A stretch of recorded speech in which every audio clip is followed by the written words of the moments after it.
Recording is on. Bueno, Ahí está grabando. perfecto, perfecto. Gracias, Yamila. Después envíamelo y lo subo. Creo que lo anterior lo pudieron ver sin problema. Yo al menos lo pude ver un rato, lo vi. Bueno, esta semana han pasado hechos que seguramente nos llaman la atención. Primero, uno es, a ustedes son estudiantes de Derecho y calculo que les estarán planteando tantos interrogantes como los que no estudiamos Derecho respecto a lo que está pasando con los, creo que ya son 6 detenidos por la causa del scratch, digamos, terrorismo callejero están llamando, el hecho de que sucedió en el famoso caca de caballo que dejaron en la puerta de la casa de Spert, en la cual daría la sensación de que se está haciendo una persecución a la militancia política. Más uno puede estar de acuerdo o no con la acción, puede creer si fue oportuna o no, pero bueno, la verdad que no deja de llamar la atención que un hecho que es una mera contravención sea castigado con casi como un delito federal. De hecho, está siendo investigado por una jueza federal, donde daría la sensación que no se puede equiparar el grado del delito, entre comillas, con el nivel de condena que se pretende dar, ¿no?, a ese acto, lo cual no deja de llamar la atención cómo se están disipando algunas garantías constitucionales que, al menos en los últimos 40 años, aún con sus grises, el Estado de Derecho las tenía como provistas. Pero bueno, no deja de llamar la atención eso. La situación es bastante irregular, que si sucediese en otro país que no fuera el signo político del gobierno argentino, sería muy criticado, y es criticado. Bueno, esa suspensión de las garantías constitucionales que se está dando. Hay una persona, creo que lleva ya 7 días detenida en una cárcel común, en la unidad penal de Ezeiza. Bueno, la verdad que es un hecho que daña, creo, el derecho, las garantías constitucionales que tenemos como ciudadanos. Y aparte, cualquier esquema de derecho. Ustedes como estudiantes de derecho, creo que a veces parece que hay que tirar los libros de derecho a la basura porque vivimos circunstancias de casi de un estado de excepción, ¿no? O sea, no sé si eso implica un avance, podemos decir, del totalitarismo, pero sí un avance autoritario fuerte que no sé si toda la población la está advirtiendo. No sé si quieren decir alguna cuestión, pueden decirlo también, no solamente, esto no es un soliloquio del docente. Así que bueno, si quieren comentar una impresión como estudiantes de Derecho, estaría bueno que lo hagan ahora de eso.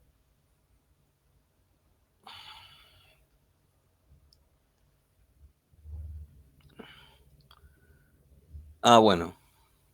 Perfecto, bueno. Bueno, igual la clase la vamos a grabar y después la va a poder, seguramente si no puede accederla, podrá verla. Pero bueno, es un hecho bastante aberrante. Lo otro es un tema que también nos llama la atención, o no nos llama la atención, pero sí es un hecho importante de la semana, que es el fallo de una jueza de primera instancia de Nueva York,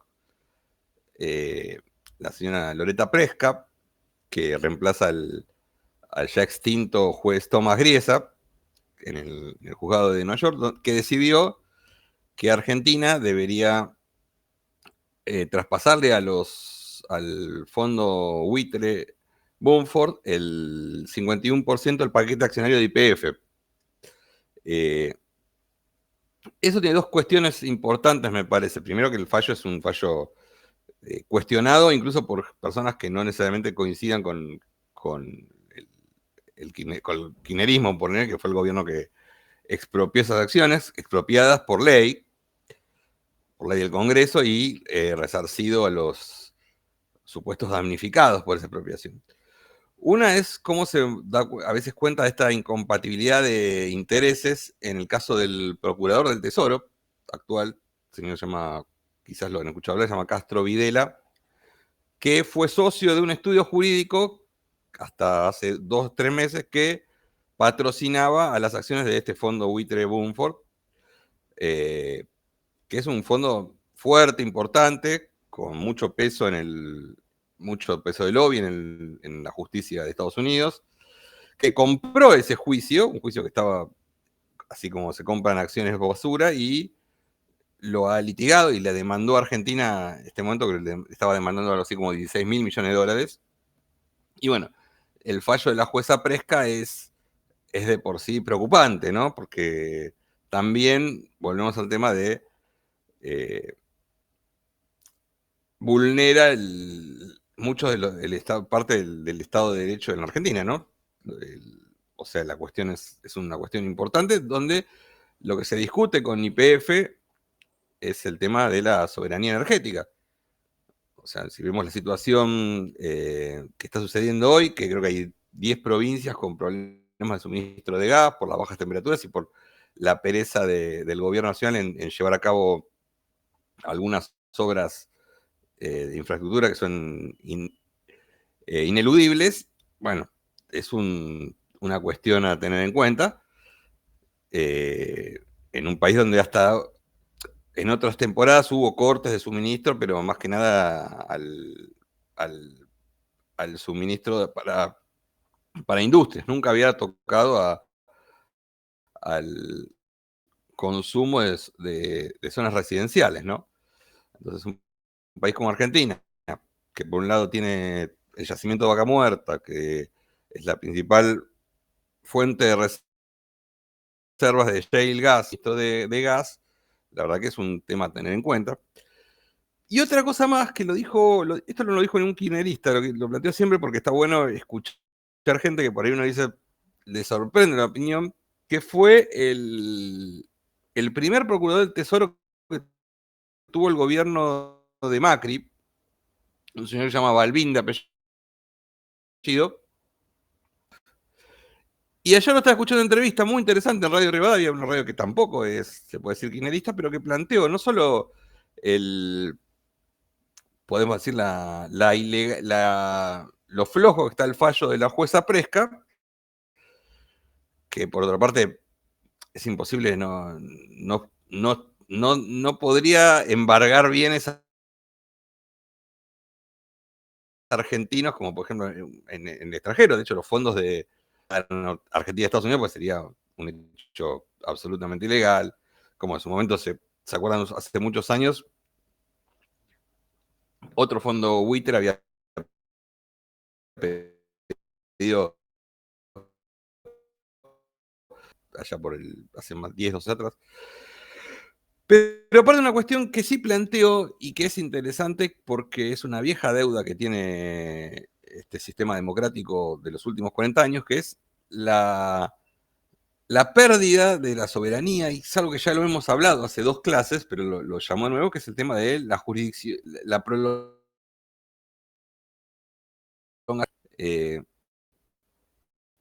La Constitución argentina desde 1860 plantea, o sea, de su primera reforma, plantea que la reforma, los tribunales que están aptos para digamos, entablar para fallar en los casos que involucran al Estado argentino son la Corte Suprema y los tribunales interiores.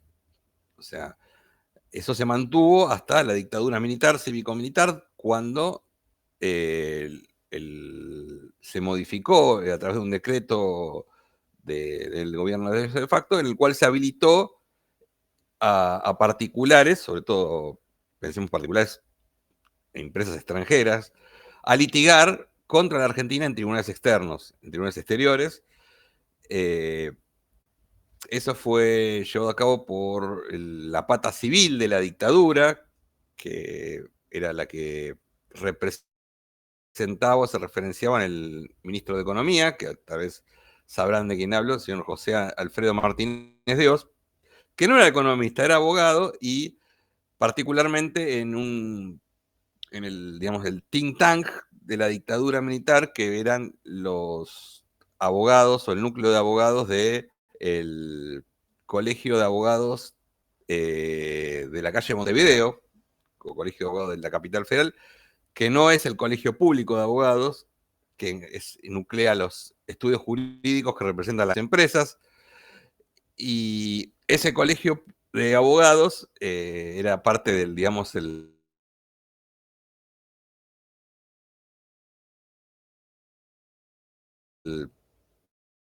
los técnicos de esa dictadura militar que modificaron ese y a uno ese de uno está abierto, está habilitado para que las empresas que se han sentido damnificadas por políticas del Estado argentino, como por ejemplo cuando se estatizó la empresa Aguas Argentinas, que era de la francesa Suez y pasó a propiedad del Estado Nacional. Suez litigó contra Argentina en el CIADI, y así ha pasado con muchas empresas privadas.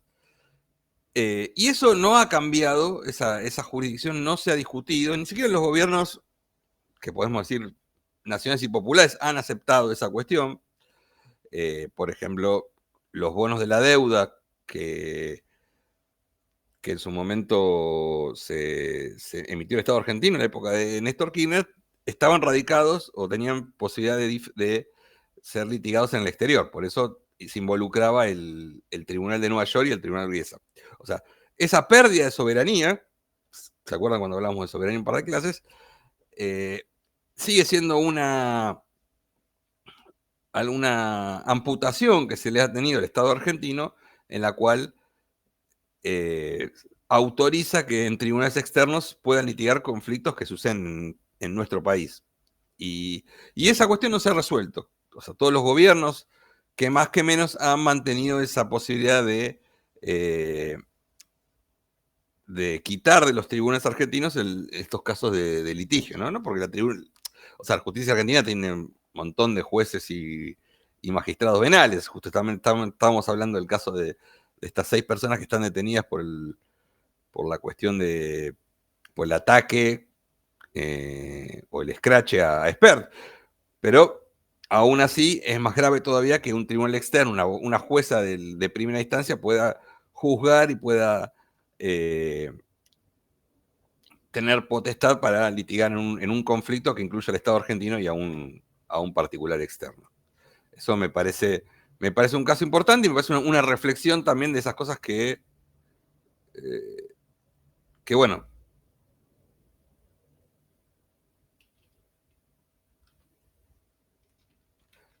nos tiene que llamar la atención, porque son esas cosas que bueno, perjudican a Argentina como un Estado soberano, ¿no? ¿Se acuerdan cuando hablamos la vez pasada de Estado soberano? Bueno, todo eso, toda esa intro, la vamos a usar para hablar del tema de hoy, que tiene que ver con la definición de constitución, qué significa una constitución, qué implica una constitución, qué nos desvela, qué digamos, se nos plantea como algo acrítico de la noción de constitución, un poco un recorrido a nivel global de la cuestión, y sobre todo, sobre lo más importante de la clase de hoy, hablar de la historia de las constituciones en la Argentina. Y cuando hablo de constitución, si ustedes leyeron la ficha, lo habrán visto, lo primero que se nos obliga es a desasnar o desandar un camino que plantea que la constitución es algo casi como sagrado, como otorgado por cláusulas pétreas. O sea, cláusulas pétreas cláusulas en letras pétreas implican eso que no puede ser tocado, que no puede ser modificado, que es algo que tiene que ser, o sea, obedecido a rajatabla, sin comprender que detrás de esos procesos, de cada proceso constitucional o de cada proceso que ha desembocado en una constitución, tuvo relación con las fuerzas y con la correlación de fuerzas y con la correlación de intereses en pugnas dentro de un proceso histórico. O sea, ese planteo de que la constitución es algo sagrado, siempre que es algo que no se puede discutir, que es algo que es casi como una escritura, casi como la infalibilidad papal.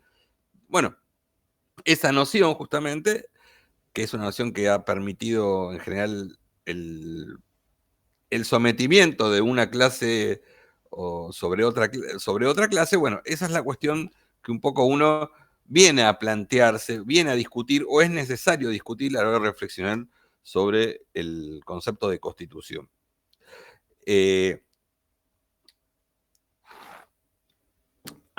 Uno se pregunta, ¿qué es una constitución en todo caso? O sea, porque hay un sentido amplio y un sentido estricto de la palabra constitución. El sentido amplio, podemos decirlo, que es plantear que una constitución es una forma de organizar las relaciones dentro de una sociedad, y es algo que viene, digamos, desde la constitución del hombre en comunidad, casi, lo cual implicaría que siempre ha habido constitución, no necesariamente pensándola como una constitución escrita. O sea, pensar la constitución como un hecho, digamos, como una forma, digamos, puede ser transmitida a través de los actos consuetudinarios, a través de una transmisión oral, en la cual constitución, eso lo va a decir un intelectual alemán que se llama Ferdinand Lassalle. Lassalle dice justamente eso, que la constitución no es, todos los pueblos en toda la historia se han dado constitución. De hecho, la palabra constitución está originada en un concepto que aplica Aristóteles. O sea, ya hablamos de la antigua Grecia, o sea, hablamos de un concepto anterior al modo de organicidad del Estado, que es lo que nosotros planteamos cuando hablamos de que el Estado es un modo de organización nacido en la modernidad europea. Entonces, el concepto de Lassalle es que siempre ha existido una constitución, que en todo caso no necesariamente esa constitución es la constitución escrita. La constitución escrita sería un proceso en determinado momento de la historia de la humanidad, del desarrollo de las fuerzas productivas, del desarrollo de la configuración de las relaciones sociales, es que se produce esa constitución escrita. Ese es el sentido amplio que tenemos. El sentido estricto sería plantear que la constitución escrita, o sea, es un logro, es un objetivo cumplido de las clases de la burguesía. La burguesía, hasta antes de la burguesía, cuando uno piensa en los fueros de Aragón, por ejemplo, piensa en la Carta Magna Británica, la burguesía no era el actor que participaba. En realidad eran en esa relación entre el monarca que quería imponerse sobre los señores feudales, en esa tensión, bueno, la Carta Magna fue una imposición que le hicieron los señores feudales a Juan Sin Tierra, un rey británico de la Baja Edad Media. Similar pasaba con los fueros de Aragón en el caso de España. Nosotros, en nuestra tradición anglosajona que tenemos, siempre planteamos que el ejemplo de constitución, el origen de la constitución es la Carta Magna de 1215. Bueno, nosotros en ese sentido creemos que la constitución en realidad es la imposición, es que la burguesía en una etapa de evolución de su historia, de su proyecto, concibe un proyecto político que es el liberalismo. En la burguesía, que siempre recordamos, había sido socia original del absolutismo para poder imponerse a los señores feudales, y le impone a ese absolutismo, bueno, una forma de organizar la sociedad, y también le pretende obtener, le pretende quitar, no quitar, pero sí le pretende sacar derechos políticos, porque hasta ese momento no existían los derechos políticos.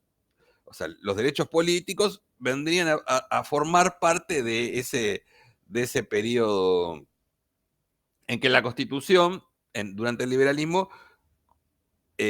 condensaría los deseos del proyecto de las burguesías locales. Cuando pensamos en eso, pensamos en la Constitución de Filadelfia, la Constitución de Estados Unidos, que es de 1787. Pensamos en los derechos, los deberes, derechos y obligaciones de los ciudadanos de Francia post-Revolución Francesa, allá por 1792. O sea, hablamos justamente de la burguesía como el actor que avanza y pretende obtener ese tipo de derechos. A su vez, cuando hablamos de constitución escrita, también tenemos que hablar En realidad hablamos de una constitución material, una constitución real y de una constitución escrita que sería el texto. ¿Cuál sería la diferencia entre una cosa y otra? ¿Qué les parece? ¿Cuál sería la constitución real y cuál sería la constitución escrita? A ver, ¿cuál sería la constitución real? El pacto y la constitución escrita es el libro. La constitución real vendría a ser, en realidad, digamos, en un orden social, cuáles son los sectores que realmente adquieren una preponderancia, adquieren el poder real para poder llevar a cabo sus objetivos. O sea, y la constitución escrita sería obviamente el texto. Y uno diría, bueno, ¿cuál es la relación entre ambos? Bueno, los sectores, a partir de la burguesía, del avance de la burguesía, estos sectores consiguen perpetrar una constitución real. O sea, esta constitución real conciben, llegar a cabo una constitución escrita. Sin embargo, lo que puede suceder si no es que si la constitución escrita no atiende a la composición de una sociedad, a la composición de una comunidad, lo que va a pasar finalmente es que esa constitución escrita es letra muerta, porque no se adapta, no se ayorna a la realidad existente, a la realidad material. O sea, no pacto puede. social. Sí, al pacto social, digamos, al pacto, a las alianzas de clases también, ¿no? O sea, les doy un ejemplo. Las dos primeras constituciones que se sancionaron en la Argentina, cuando todavía no era la Argentina, sino que era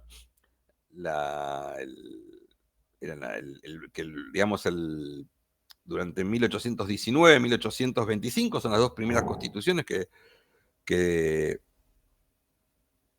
claro, la constitución real sería la relación de poderes, el contrapeso de poderes, y cada uno de esos poderes, la fuerza que tiene para poder llevar a cabo un proyecto de país. La constitución escrita sería, digamos, lo que se termina condensando en un texto. Ahora, esa constitución escrita no puede ir por separada de la constitución real. Y el ejemplo que yo planteaba era en 1815, 1819, las Provincias Unidas, todavía no hablamos del Estado argentino, ni siquiera hablamos de la Confederación Argentina, lleva a cabo un proyecto de dos constituciones. La Constitución de 1819 es el primer proyecto que tiene el secretario de la primera junta, que era de la junta de gobierno, de la segunda junta, que era Bernardino de Rivadavia, intenta llevar a cabo un proyecto escrito, que es un proyecto, una constitución unitaria, bajo el modelo francés, en la cual los votos habían sido de diputados subrogados, o sea, diputados que no habían asistido de todas las provincias, pero en representación de la provincia llevan a cabo un proyecto que era en el corazón del proyecto, era un proyecto unitario. Cuando ese proyecto se le intenta imponer en las provincias, ustedes recuerdan que la colonización de América se había llevado a cabo no a través de los países, no existía eso, sino a través de las ciudades, era fuertemente metropolitana. Entonces, cuando los porteños quisieron llevarle su constitución a las diferentes ciudades, bueno, se las devolvieron, digamos, se las rechazaron. Porque la constitución, aún ese estado real no era el estado del resto de las provincias sometidas a la voluntad de Buenos Aires. Buenos Aires era una provincia más, no era más grande que Entre Ríos. Entonces, cuando esa constitución centralista que quiere imponer Rivadavia en 1819, 1825, fracasa por eso, fracasa porque la constitución real, o sea, la forma en que se organizaba el poder en las provincias, era distinto del interés que tenía esa letra escrita de la constitución sancionada unitariamente en 1819 y 1825. No hubo pacto entre caudillos. No le preguntaron a los caudillos de la provincia. No, o sea, la constitución fue... No, el tema es que le tenían que preguntar a los caudillos de capital, no a los de la provincia, ¿o no? No existía capital federal todavía, no existía. Capital federal es un concepto mucho posterior. Bueno, pero digamos, la constitución, o sea, la ciudad de Buenos Aires físico.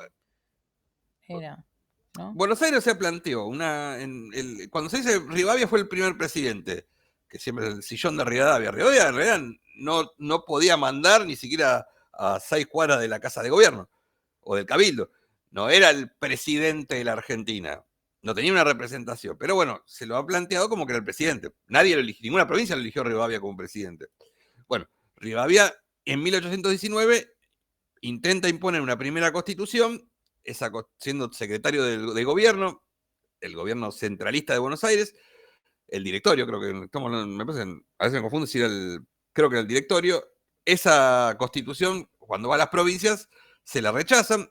En 1825 plantea lo mismo, incluso envía a un diputado, de estos diputados subrogantes de Jujuy, pero que estaba acá en Argentina, en Buenos Aires, que se llamaba Tejadas Pinto. Quizás el apellido le suene, es un familiar antiguo ¿se acuerdan la vecina de Cristina cuando vivía en la calle Uruguay, creo que era? Que estaba involucrada con los de Revolución Federal. Bueno, Tejadas Pinto es el mismo apellido. ¿Cómo? Uruguay. Uruguay era. No dije Uruguay.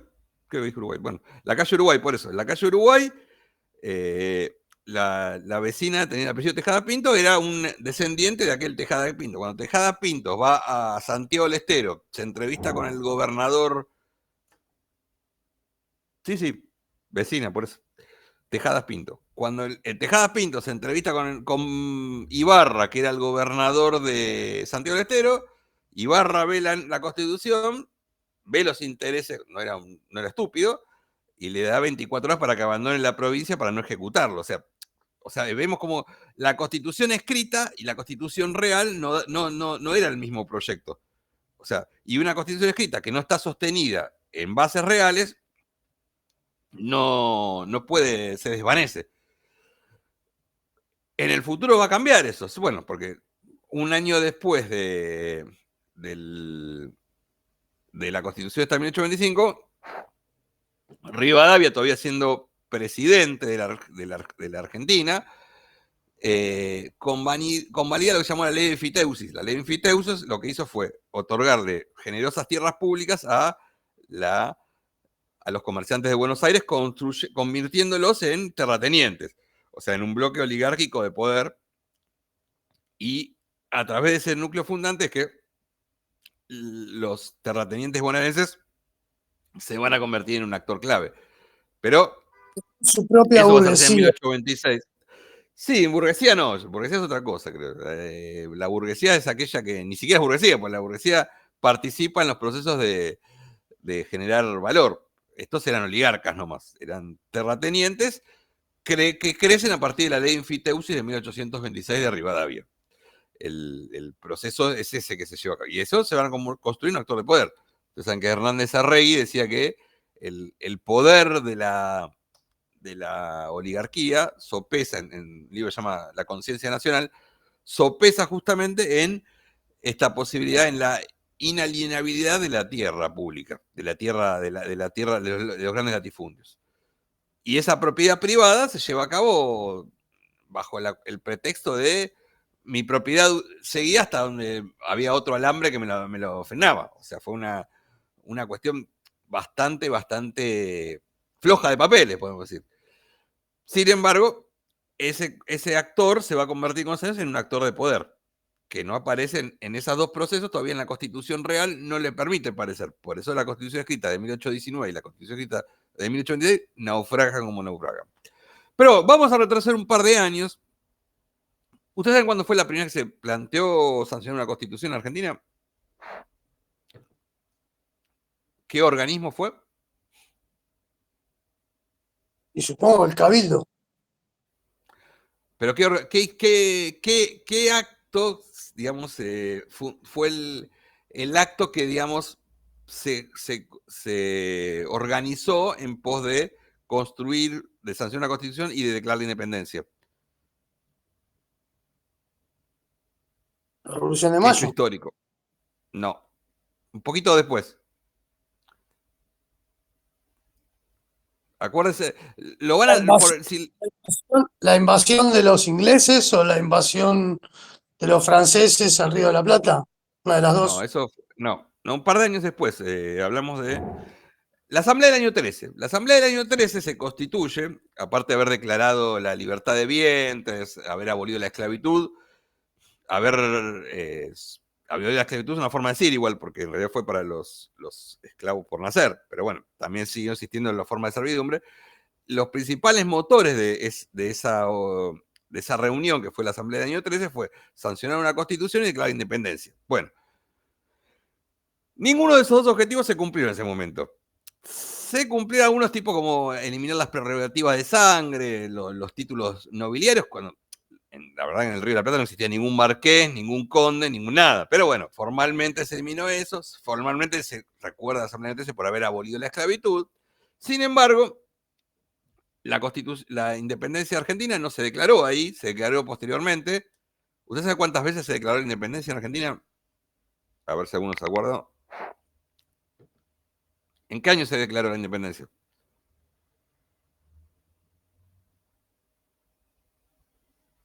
Vamos, che. No quiero meter la pata. Decilo, ya está, ya probaste la materia, así que dale.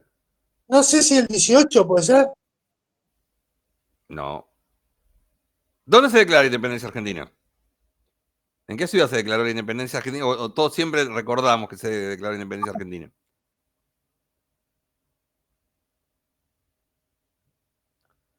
¿En Tucumán o no? En Tucumán. ¿Qué día se declaró la independencia? En una semana se va. El, En una semana se van a cumplir. el 9 de julio. 9 de julio. ¿De qué año? ¿Se acuerdan? 1813. No, 1813 no. Es historia argentina. 16. Es como. 1816. 1816, muy bien. 1816 se declara la independencia. Argentina declara la independencia de todo dominio, de toda potencia extranjera.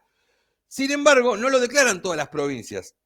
Sí, participa Buenos Aires, participa la provincia del centro, participa Córdoba, participa Santa Fe. Ahora no participan las provincias del litoral y no participa tampoco las provincias de la banda oriental, que en ese momento todavía pertenecía al Virreinato de Río de la Plata. Esa es la declaración de independencia, porque siempre planteamos que nos independizamos los españoles en 1810 y eso es falso. O sea, hasta 1813 estaba la bandera de la borbónica, ahondaba en el fortín de Buenos Aires. En 1816 nos declaramos independientes de toda independencia a pedido de San Martín, que fue el que realmente motorizó ese pedido al diputado Laprida, y se lleva a Tucumán porque justamente era en ese momento el centro del virreinato. O sea, recordemos que pese a que a nosotros los porteños nos duele el orgullo, no era Buenos Aires el centro del virreinato. O sea, ni siquiera geográficamente, porque en ese momento el virreinato del Alto Perú llegaba hasta lo que es Bolivia y para abajo llegaba hasta más o menos la provincia de Buenos Aires, que no era la extensión territorial que tiene ahora. Pero hay otra declaración de independencia. O sea, ¿por qué las provincias del litoral no declararon independencia el 9 de julio de 1816? Corrientes, Entre Ríos, las Misiones Orientales. ¿Quién sabe? Debe ser por el puerto. No. Esto no, la historia no le guarda el lugar que debería guardarle. El 28 de junio de 1815, o sea, un año y días antes, las provincias del litoral, o sea, más Santa Fe, Entre Ríos, las Misiones Orientales, la Banda Oriental, Corrientes, hacen la primera declaración de independencia. Ubíquense, es Concepción del Uruguay, Entre Ríos. Esa independencia es motorizada por José Gervasio Artigas, el orientalista, Ortigas, y orientalista en el uruguayo porque él nunca se consideró uruguayo. Ahí en los márgenes del arroyo de la China, que hoy eso es Concepción de Uruguay, se sancionó esa primera independencia. No hay texto escrito, solamente hay unos comentarios, pero es un hecho fáctico que sucedió, en lo cual se llevó a cabo esa independencia, en la cual lo cumplió doble parte. Por realidad esa independencia tenía, por un lado, independiarse de España, lo cual cuando se lleva a las provincias decían, sí, el problema es que Artigas planteaba una cuestión social fuerte, por ejemplo, el tema del reparto de la tierra, los derechos de los aborígenes, los derechos los criollos, o sea, esa es cuando el latifundista o el tipo que tenía en Corrientes le llegaba a eso, te decía, sí, yo está todo bien, me independizo de España, pero esto no va.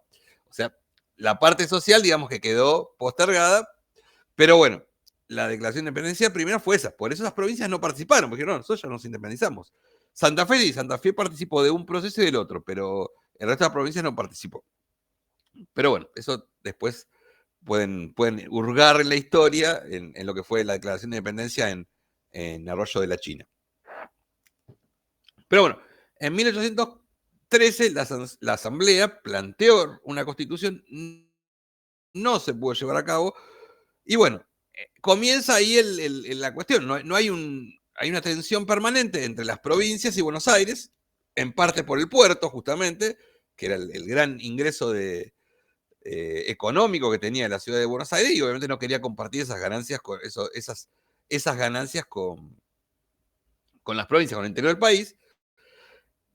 Por lo cual, esos dos proyectos, después que les está contando, el proyecto de 1819 y el proyecto de 1825, naufragan, porque la Constitución real no tenía relación con esa Constitución escrita que Rivadavia pretendió imponerle, porque fue más una imposición que otra cosa a las provincias. También parecía una Constitución, pero no es una Constitución, pero sí es pacto, se lo considera los pactos anteriores a la Constitución, y es base de la Constitución de 1853, es el Pacto Federal, que se firma en 1831 a instancias de Rosas, que lo firma Rosas como representante de la provincia de Buenos Aires, con la provincia de Santa Fe y con la provincia de Entre Ríos.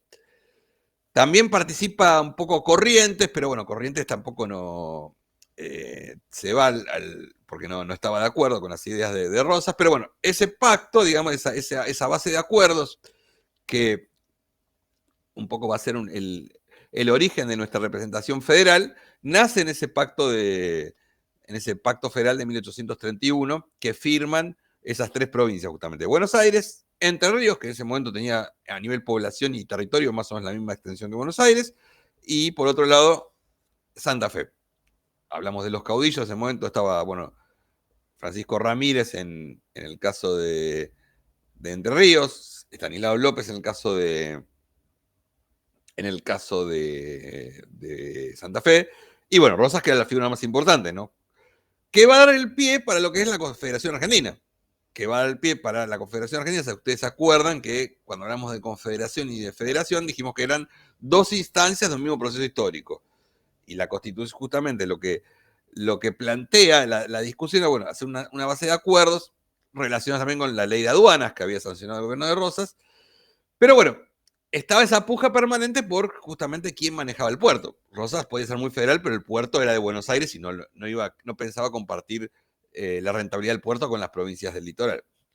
Pero bueno, llegan a un acuerdo que es ese acuerdo base que va a dar lugar a la Constitución de 1853.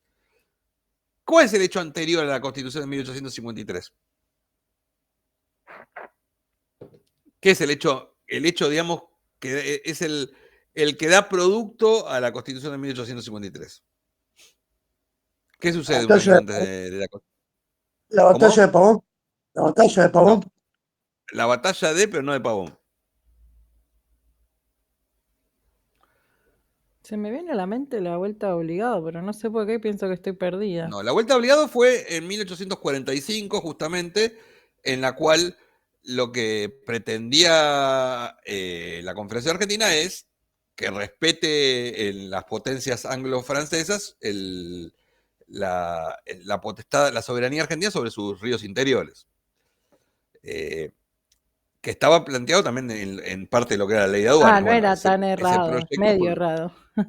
No, pero eso fue en 1845, pero hay un hecho un año antes de la Constitución de 1853. Es igual, está bueno que planteaste. Ahora lo voy a explicar por qué, pero está bueno que planteaste. ¿Qué se da un año antes de 1853? ¿Qué batalla se da? El 3 de febrero de 1852, para el que alguno...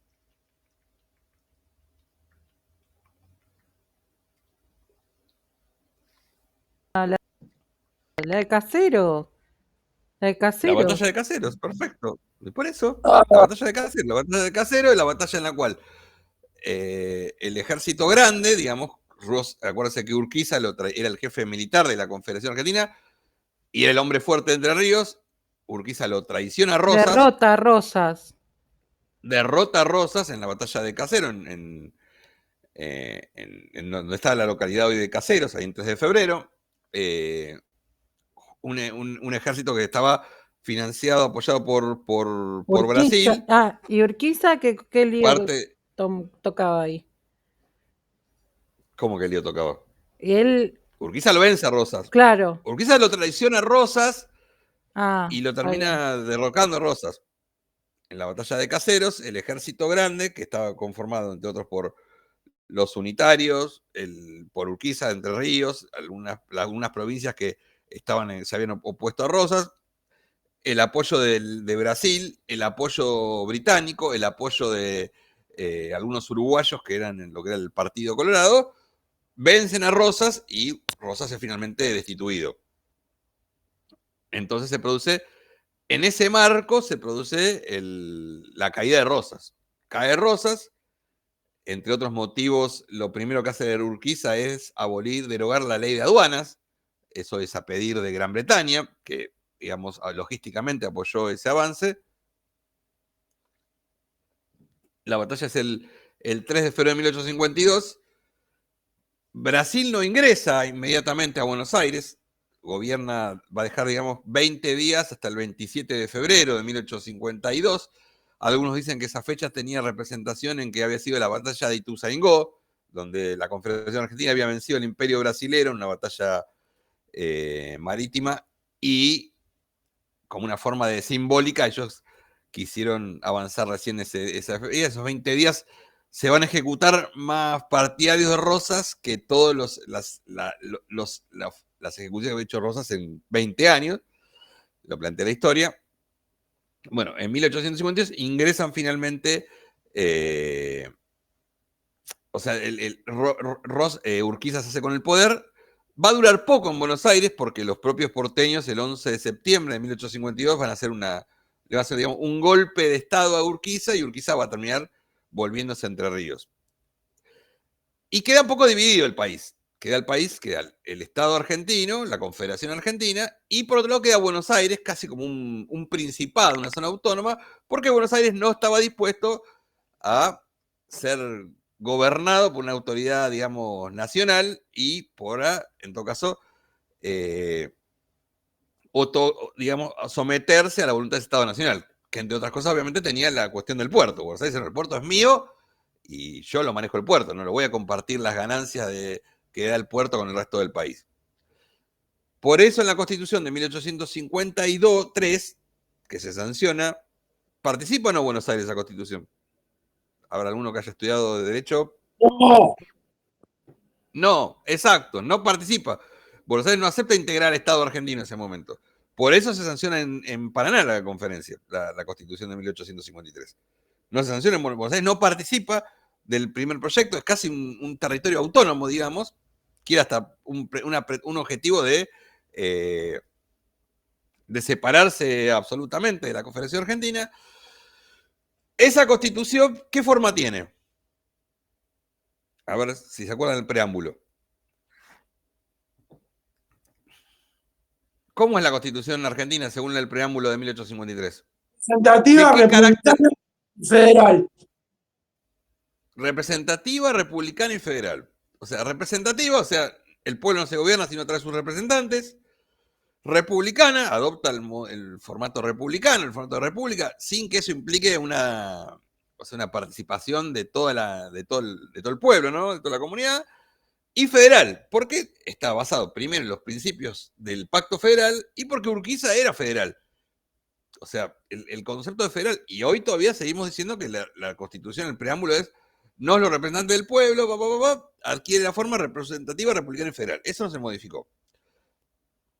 Ahora, si bien dice federal, no deja de ser el proyecto liberal que había vencido, el proyecto de los vencedores de Caseros son los que imponen el proyecto económico sobre esa Constitución de 1853. O sea, no es que la Constitución sale como sale porque, bueno, les pintó hacerlo así, representativo, republicano federal. No, es el resultado del triunfo finalmente de la traición de Urquiza Rosas y del triunfo de un proyecto, digamos, librecambista, de ese modelo en ciernes agroexportador, porque todavía faltaba mucho, aún sin Buenos Aires, pero ese proyecto. Y uno dice, ¿existía otro proyecto? ¿Podría haber existido otro proyecto en ese momento? Sí, podría haber existido otro proyecto. O sea, existía el ministro de Economía de la Confederación Argentina, se llamaba Mariano Fragueiro, tenía un proyecto, puedo decir, más industrialista, que protegía las industrias del interior del país, que pretendía que el Estado promueva algún tipo de políticas. Bueno, ese proyecto fracasa y vence el proyecto que pretende constituir un país, digamos, en ese modelo, enmarcado en ese modelo de agroexportador, librecambista, del Estado mínimo, es el proyecto que vence. División Internacional del Trabajo, profe. Exacto, un proyecto marcado en la División Internacional del Trabajo.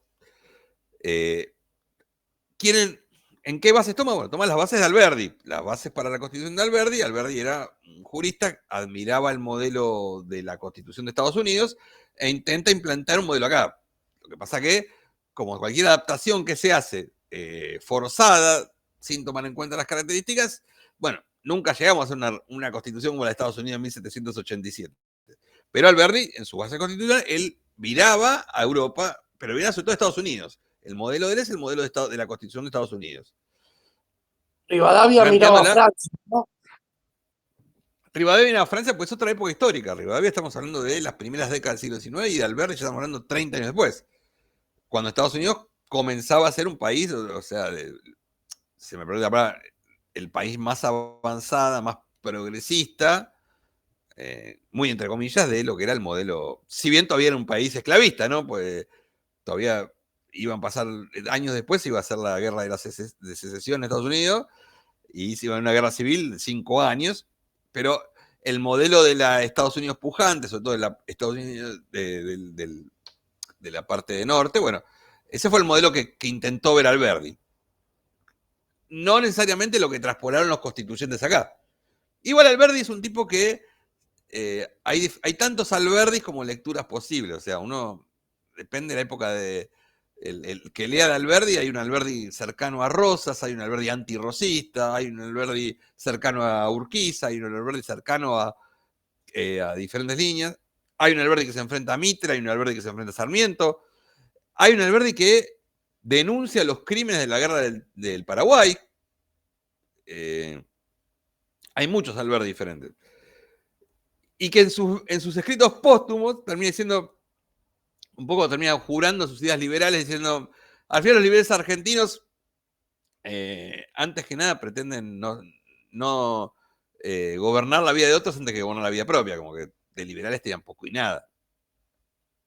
¿Y por qué esa cuestión? Bueno, porque justamente la idea de la Constitución, en su origen, no está dada, no está prevista como una Constitución, digamos, para el bien de la comunidad en total.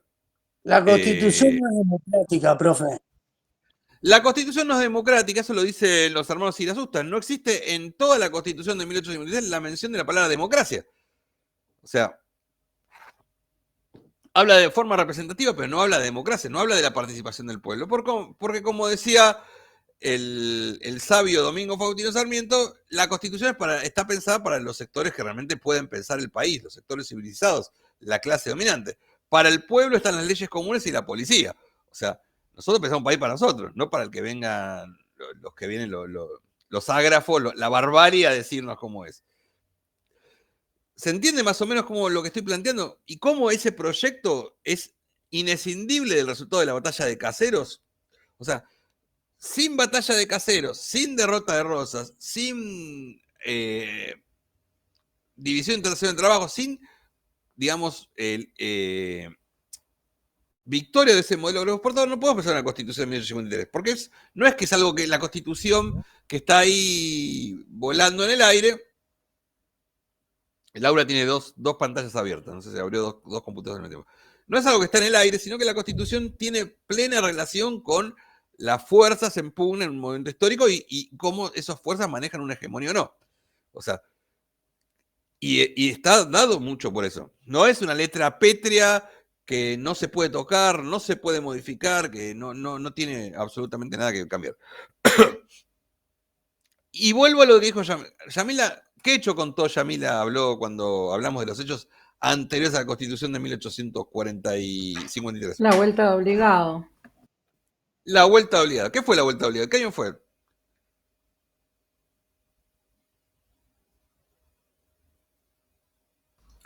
No importa. ¿Qué implicaba? No me acuerdo. ¿Qué es lo que se discutía en la vuelta obligado?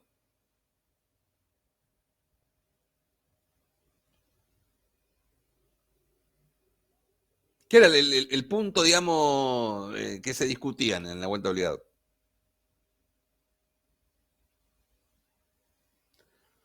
¿Dónde fue la vuelta obligada? ¿Dónde fue la batalla de vuelta obligada? ¿Qué lugar físico fue? En el Paraná. ¿Y qué es el Paraná? El río Paraná. Y bueno, entonces, ¿qué es lo que se estaba discutiendo?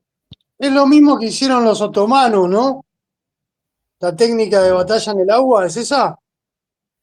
Sí, igual, pero a lo que es a lo político, no voy al conflicto. ¿Qué es lo que se estaba discutiendo? Si justamente el conflicto fue en el Paraná. La navegación de los ríos por Inglaterra y Francia. La libre navegación de los ríos interiores.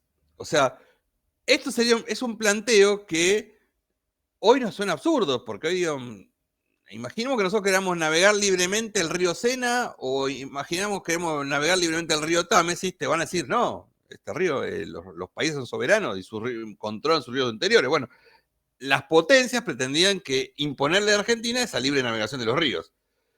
Ese es el motivo del conflicto. Ahora hay un artículo de la Constitución de 1853 que fomenta la libre navegación de los ríos. O sea, ¿ven cómo está un proyecto de país detrás de eso? O sea, un país que quiere desarrollar industrias, quiere desarrollar un proteccionismo económico, quiere favorecer quiere, digamos, insubordinarse a la División Internacional de Trabajo, no deja los libres la navegación de sus ríos liberadas. Un país post-1853 sí lo da. ¿Se entiende? Bueno. Esa Constitución de 1853 va a tener 3 renovaciones. La primera va a ser la de 1860, en la cual digamos que la de 1860 se da producto de la batalla de Cepeda. La batalla de Cepeda se da un año antes, en la cual Buenos Aires es vencida por la Confederación Argentina y acuerdan lo que fue la reunión del Pacto de San José de Flores. Todavía quizás alguna vez lo he escuchado hablar, que es involucra a Buenos Aires dentro de la Confederación Argentina, aún Buenos Aires otorgándoles algunas prerrogativas, que siguen hasta hoy. Por ejemplo, ¿saben cuál es una prerrogativa que tiene Buenos Aires? Emitir plata. Muy bien, perfecto. Emitir dinero, esa es una prerrogativa que tiene la provincia. Si bien las provincias son preexistentes a la nación argentina, Buenos Aires se reserva en el Pacto de San José esa prerrogativa.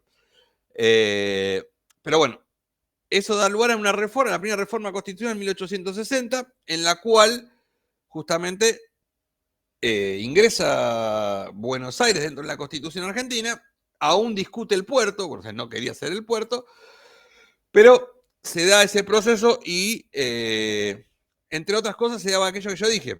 Se le da potestad a la Corte Suprema y a los tribunales inferiores para ser los que resuelvan los litigios que involucran al Estado Nacional.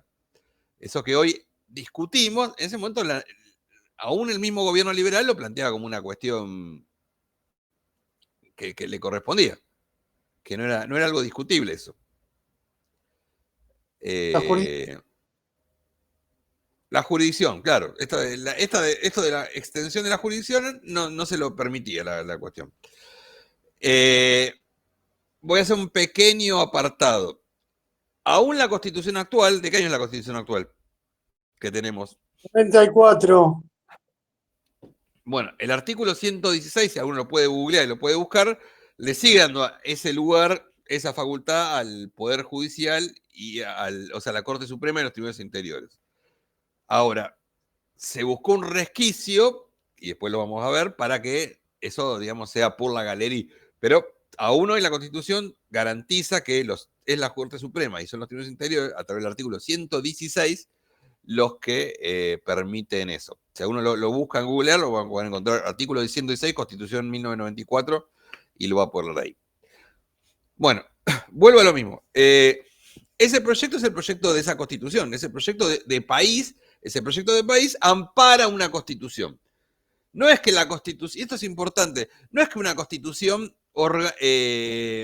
organiza materialmente un país. Una Constitución escrita, ¿no? Entonces la Constitución escrita se adapta o se debe adaptar a una forma de organización del poder. Y es el poder el poder constituye, el poder de la clase dominante es la que constituye el poder, en todo caso. Entonces, el poder, digamos, yo mañana puedo escribir una constitución bárbara, ahora, recontra progresista. Ahora, si la constitución material y la correlación de fuerzas dentro de la sociedad no me favorece, iba a ser letra muerta la Constitución. No es que la Constitución organiza el país, el modelo está. En todo caso, lo que hace es consolidarlo, lo cual implica después consecuencias ulteriores. O sea, la Constitución está constituida y es constituyente, pero no es que nada en el espacio y a partir de que hay Constitución se organizan las formas las formas del poder, no. ¿Se entiende la diferencia? O sea, el resultado de Caseros deriva sí o sí en lo que es la Constitución de 1853. No es que, listo, hacemos la Constitución, ahora hacemos un modelo de país así, no. Lo que hace es legaliza un modelo o legitima una forma de organización del poder, pero esa Constitución real es la que se había modificado a partir de la batalla de Caseros. Y se termina de modificar a partir de la batalla de Pavón en 1861, cuando Urquiza, de forma misteriosa, estando venciendo, asediando al ejército de Buenos Aires, se retira y le da la victoria casi por retirada, por abandono a Mitre, en 1861. ¿Esa historia la conocen, creo o no? ¿La conocen esa historia?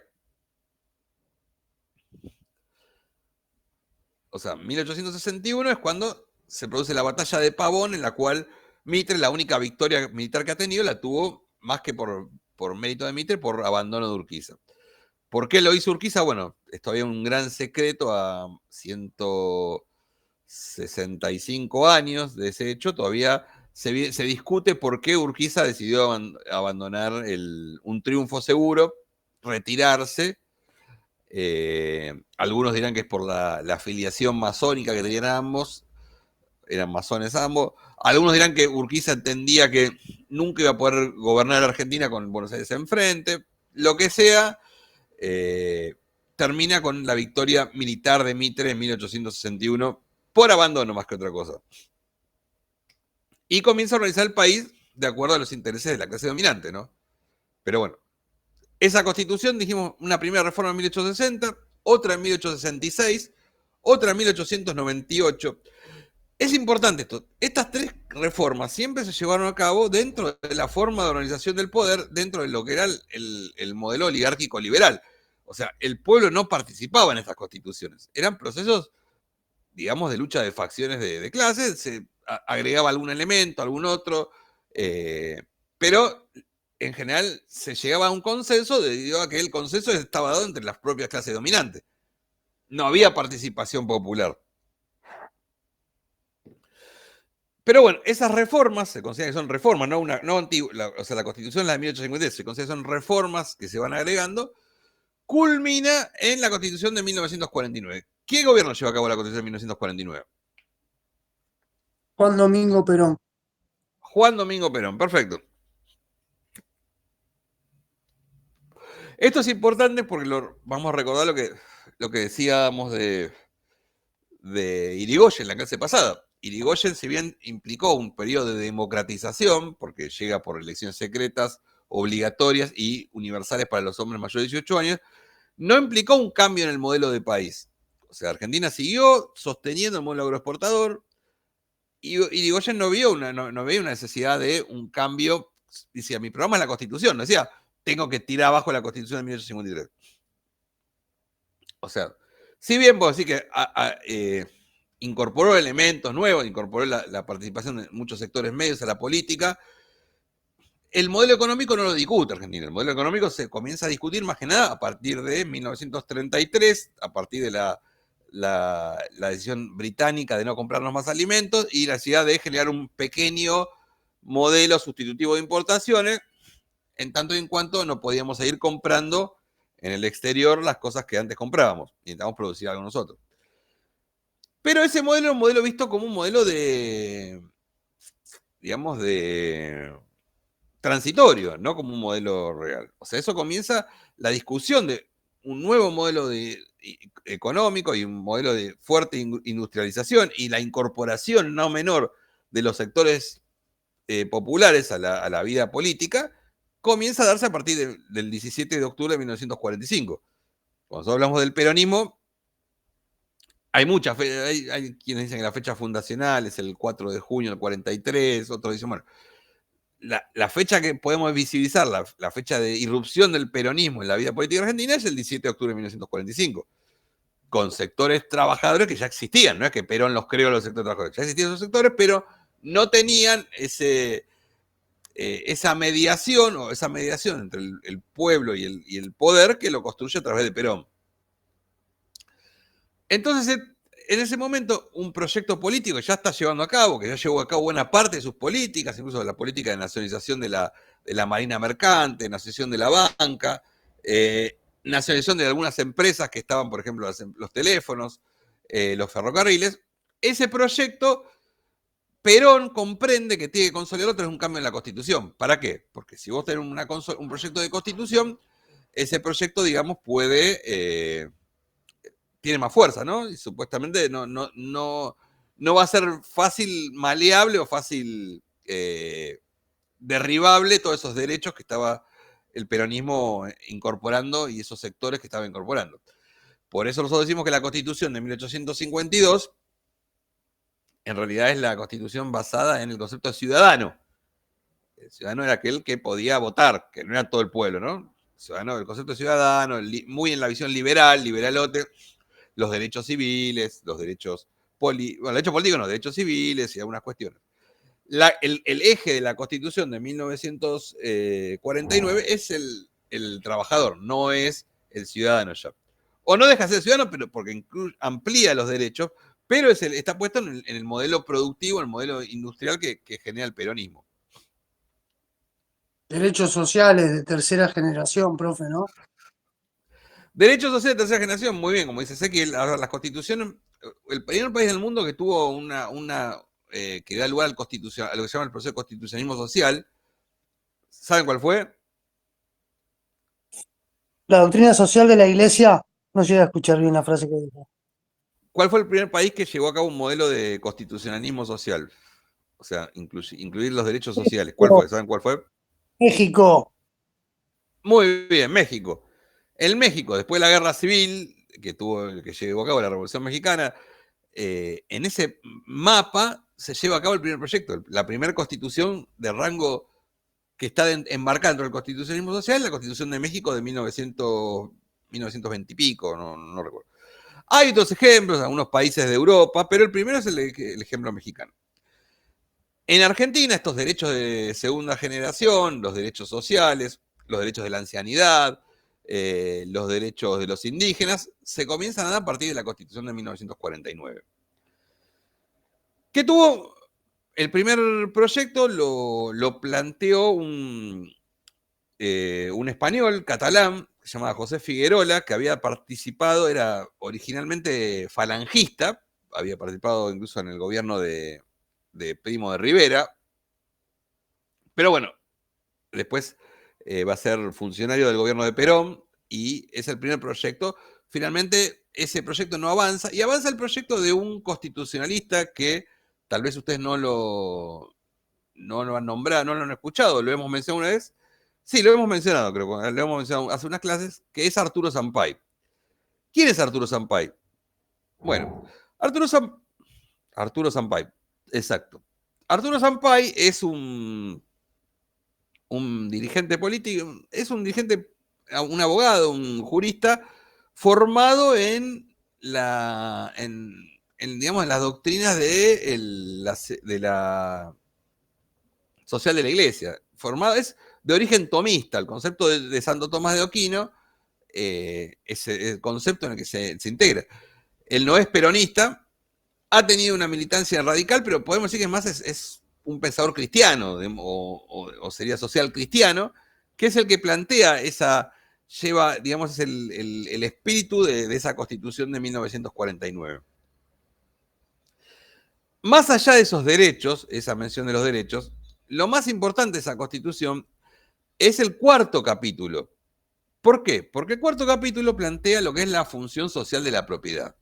Y esto es importante porque no es que el peronismo, lejos de lo que tiene algunas visiones, no piensa en abolir la propiedad privada. Lo que plantea la función social de la propiedad y la función de las relaciones económicas es que el Estado, y el Estado como representante de la comunidad, tiene que tener una injerencia en esa cuestión de la propiedad. La propiedad privada hasta ese momento era un concepto infinito, un concepto indiscutible, era algo que no se podía discutir, la propiedad privada. Así lo plantea la Constitución de 1853, así lo plantea aún más profundamente el Código Civil de Vélez Sarsfield. El peronismo y Sampay plantea esta cuestión de la función social de la propiedad. Y para eso voy a buscar el capítulo 4 de la Constitución. A ver si...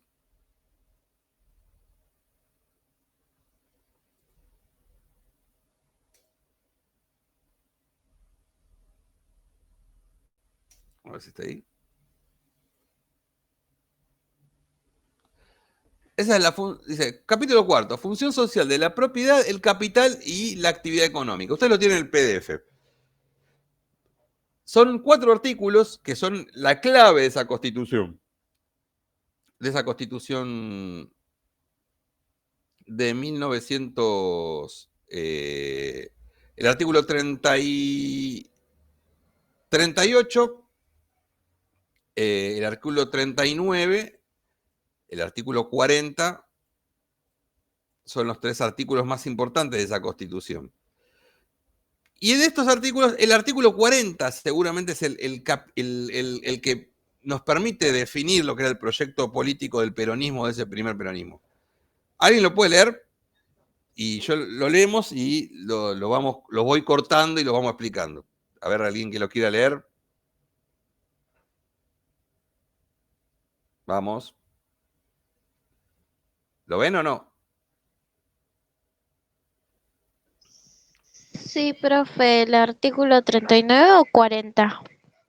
No, el 40. El 39 dice que bueno, el capital está al servicio de la economía nacional y tener como principal objetivo el bienestar social. Lo que estamos diciendo justamente que el capital, o sea, no implica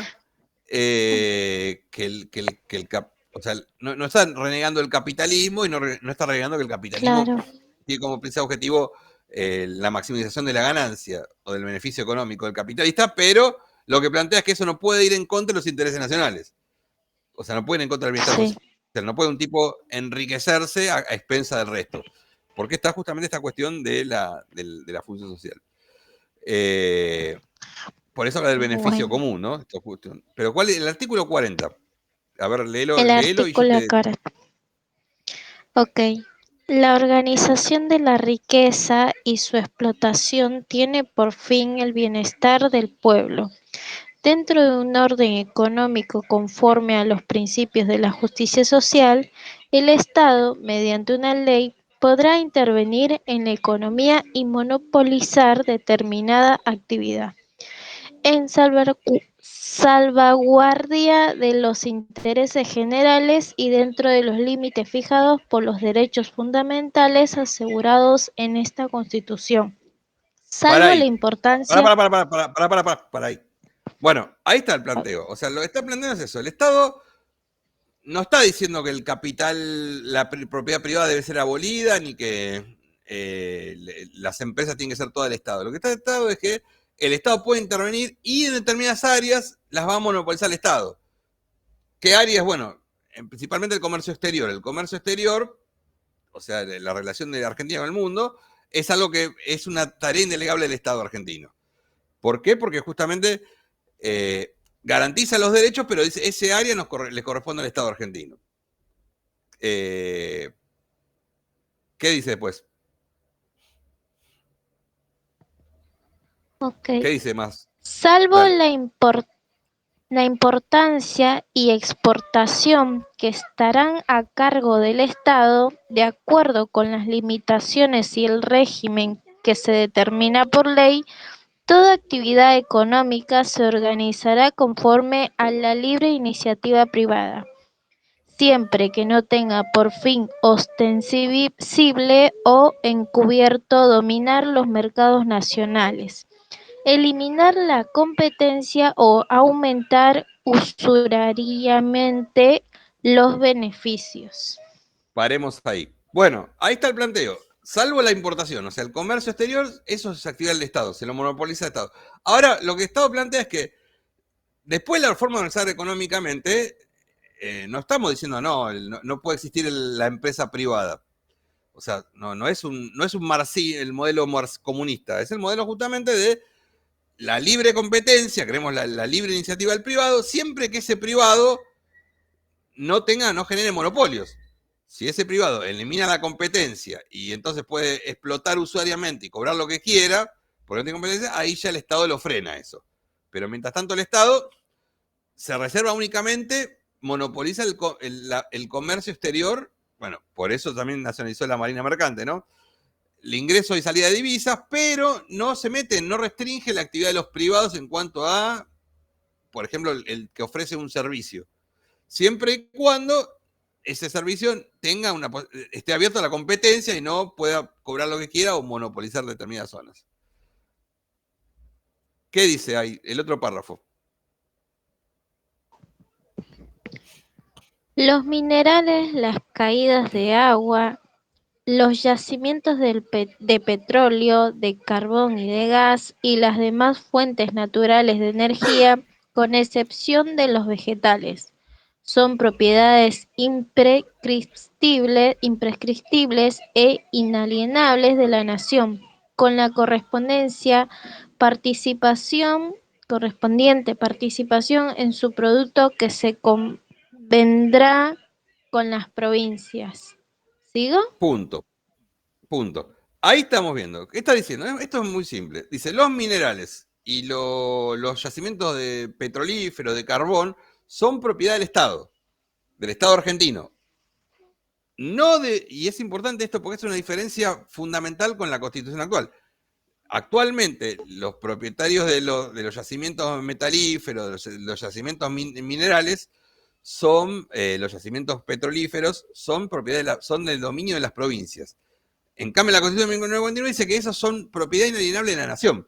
¿Por qué? Porque está planteando en cuanto a que la explotación del petróleo, la explotación de los minerales, tiene que estar dado en configuración de un proyecto nacional, no de un proyecto llevado a cabo por las provincias como es actualmente.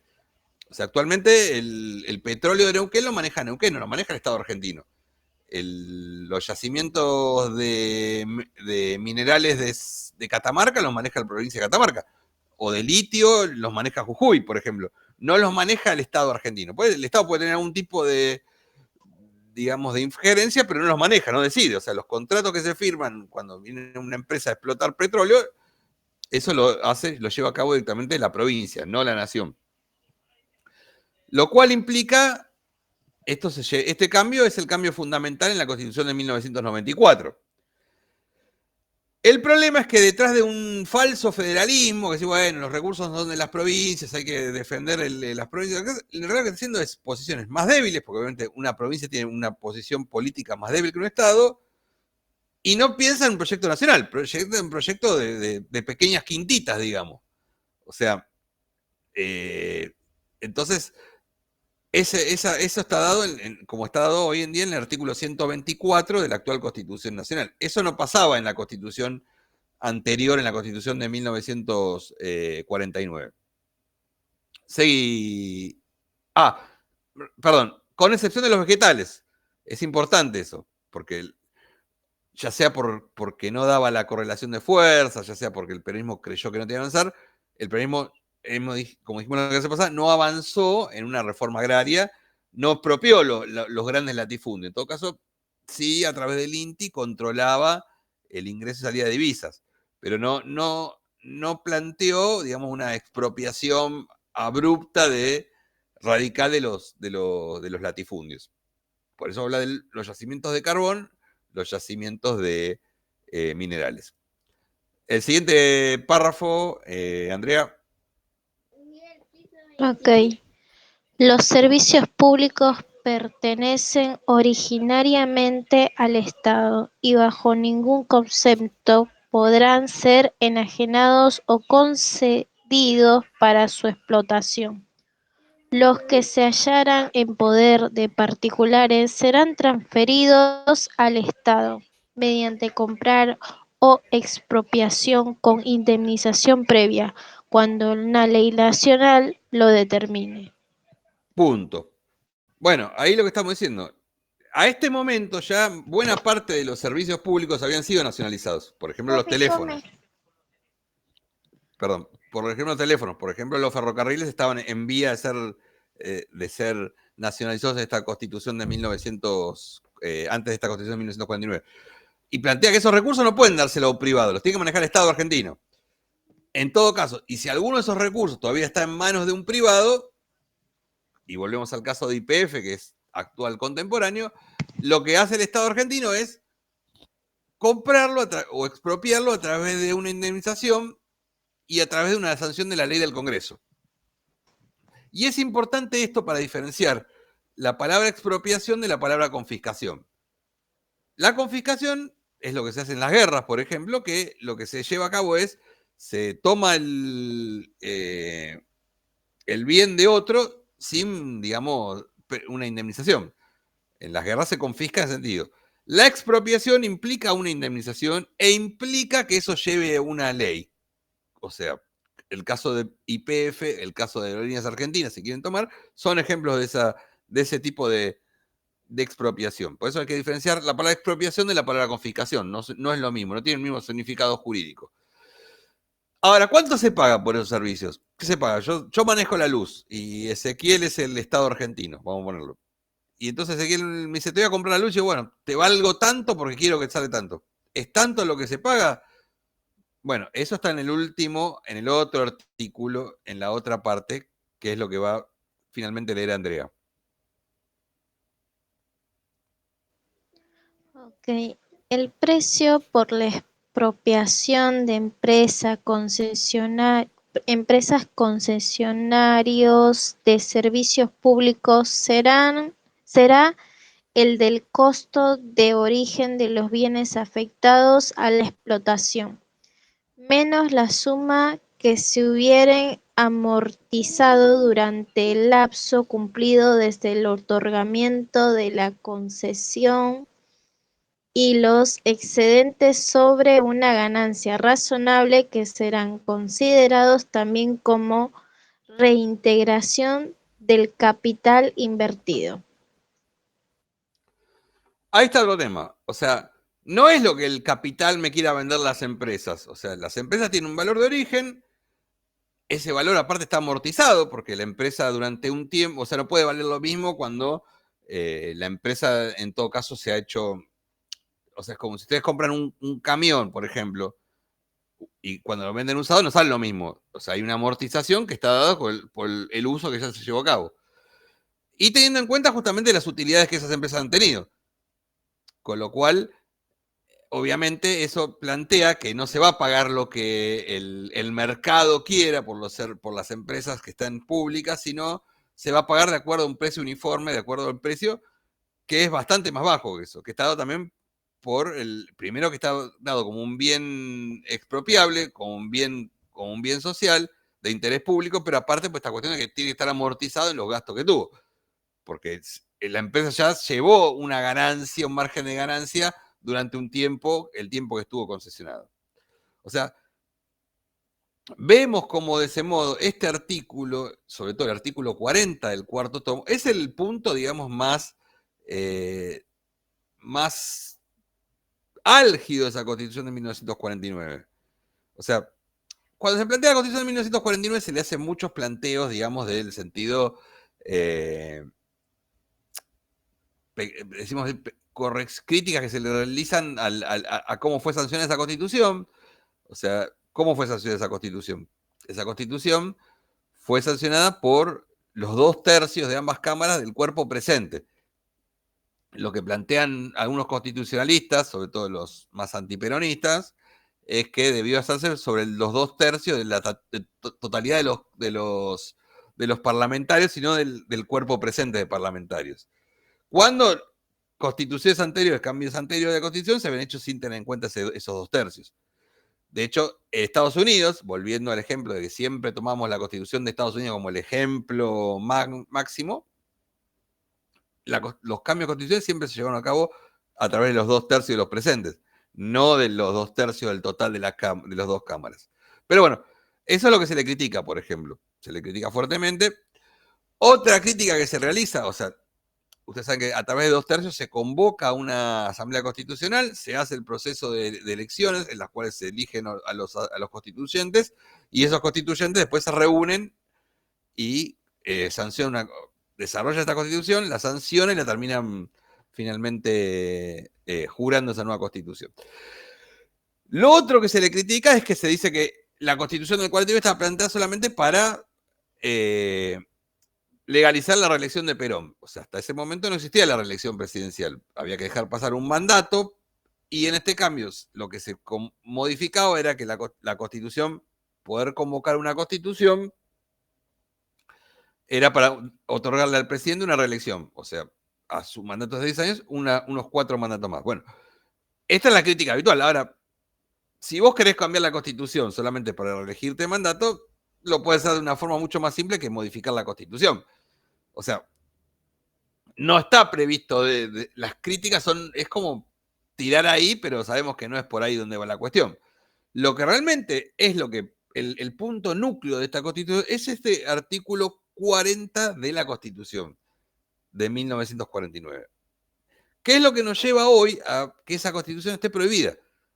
Es una constitución que no solamente la han prohibido, la han derogado en la Revolución Libertadora, si bien en 1956 la deroga a través de un bando militar, o sea, de la forma más antidemocrática posible, sino que aparte nunca se volvió a plantear esa constitución en ese artículo, porque a ver, la constitución de 1994 ampara la reelección presidencial, pero un artículo con el artículo 40, en ese modelo de país, el proyecto de país, nunca más. De hecho, cuando uno ve incluso uno ve en el Congreso, que está todas las constituciones, esa constitución no aparece borrada de la historia. Ni siquiera los gobiernos peronistas se han planteado volver a la constitución de 1949. Por eso se la critica, por eso se la derogó y quedó ahí en el limbo la constitución de 1949. O sea, ¿por qué? Porque la cuestión, el huevo de la serpiente está en este artículo 40, justamente lo que plantea, porque plantea una forma de organización de la sociedad que obviamente las clases dominantes no van a permitir volver a eso, ¿no? A ese modelo de desarrollo. Pero bueno, esa constitución de Sampaio es derogada en 1956, o sea, ni siquiera la primera autoridad que asume cuando se produce el golpe de Estado a Perón, que es Lonardi, jura bajo esta constitución. Sus ministros juran bajo esta constitución, y recién cuando asume Aramburu, a través de un mando militar, deroga la constitución. O sea, miren qué democrático que es este tipo, que derogan a través de un mando militar. Tanto preocuparse por los 2/3 de la Cámara no parece importante. ¿Cuál es la promesa que hace el gobierno de Aramburu? Bueno, el gobierno de Aramburu dice: nosotros vamos a derogar esta constitución porque es un tufillo totalitario, hecha a partir del gobierno de Perón, que sabemos lo que es nefasto. Se compromete a sancionar una nueva constitución. Entonces, ¿qué hace? Llaman a una asamblea constituyente en el año 1957 para sancionar una nueva constitución. En ese momento no se ponen de acuerdo, o sea, ese proyecto terminan con el peronismo proscripto a todo esto, porque el peronismo es proscripto nombrar a Perón, nombrar a Isabel Perón, nombrar a la marcha peronista, el decreto 4161, y las fuerzas políticas que sí están legalizadas van a elecciones para nombrar asambleas constituyentes para una nueva sanción de la Constitución. En ese sentido, el peronismo, en ese caso, estaba muy fresco todavía lo que había sido el levantamiento de Valle y los fusilamientos de José León Suárez. Desiste de participar, se abstiene de participar, toma el abstenimiento, por lo cual la principal fuerza política se abstiene y los partidos que participan y que tienen congresales tienen una participación electoral de menos del 50%. En ese momento se producen dos hechos fuera del peronismo. Uno es, comienza la división en la Unión Cívica Radical, entre la Unión Cívica Radical del Pueblo, que es más antiperonista, que es la que encabeza Balbín, y la Unión Cívica Radical Intransigente, de Frondizi, que había sido en su momento opositor a Perón, pero que, digamos, está intentando un acuerdo político con Perón, que va a ser finalmente el acuerdo de Caracas, que firman Frondizi a través de Rogelio Frigerio y Perón a través de John William Cook, son los gestores de ese acuerdo, en el cual Perón de alguna forma va a apoyar la candidatura presidencial de Frondizi en 1958. Pero en 1957, años antes, no la apoya. Entonces esos constituyentes llegan, no se ponen de acuerdo, termina en un zafarrancho que no tiene nada que envidiarle a las actuales sesiones de Congreso que vemos todos los días. Y se estaba por volver a la Constitución de 1853 tal como estaba. Entonces, antes de volver, un radical del pueblo, pero en general un tipo muy preocupado por los temas laborales, que se llamó Crisólogo Larralde, antes de cerrar la Constitución, propone un artículo que es el artículo 14 bis. El artículo 14 bis es un artículo que nomina una cierta cantidad de derechos laborales, derechos sociales, e incluso el derecho a huelga, que es una forma de correrlo al peronismo, porque Perón no le había otorgado en la Constitución de 1949 un rango constitucional al derecho a huelga. No obstante, a ver, sin derecho a huelga en rango constitucional, la cantidad de conflictos laborales sindicales fue mucho menor durante el peronismo que posteriormente con el derecho a huelga como rango constitucional. O sea, las palabras por sí solas se las llevó al viento, pero bueno, se incorpora ese derecho a huelga en el artículo 14 bis, y es importante esto, ni siquiera se le otorgó un artículo nuevo, o sea, sobre el artículo 14, que era el que planteaba los derechos civiles durante la Constitución de 1853, se agregó, casi como se añade medio como ahí con remaches, un artículo 14 bis, o sea, casi medio de apuradas, pero bueno, plantea derecho a huelga, plantea unos derechos de los trabajadores, sobre todo un derecho que nunca se ha cumplido, por eso vemos cómo por eso yo cuando planteamos las clases pasadas, que decíamos, bueno, Perón le dio derechos, en realidad los derechos, plantear que alguien te da derechos o porque te los dominan los derechos antes, no funciona así la cosa. O sea, si las condiciones de la realidad fáctica no están dadas, es imposible que se lleve a cabo. Bueno, uno de esos artículos dice que las empresas deben repartir parte del beneficio económico con sus trabajadores. ¿Ustedes conocen alguna empresa que han trabajado que reparta con sus beneficios con los trabajadores? Yo no.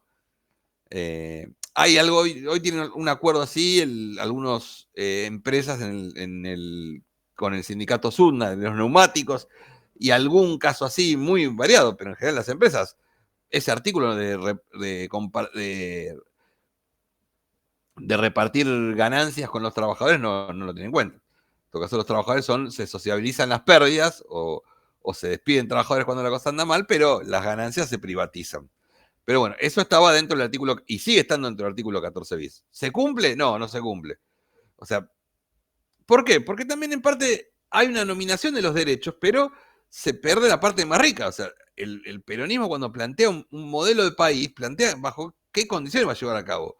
Si vos solamente nominás un derecho al trabajo, de hecho esto, y no le das otro lugar, es una cuestión absurda. Pero bueno, esa Constitución de 1853 termina en esa Asamblea de Constituyente de 1957, que lo que hace solamente es tirar abajo la Constitución de 1949, hace un par de reformas en la Constitución de 1853 y la manda hasta 1994.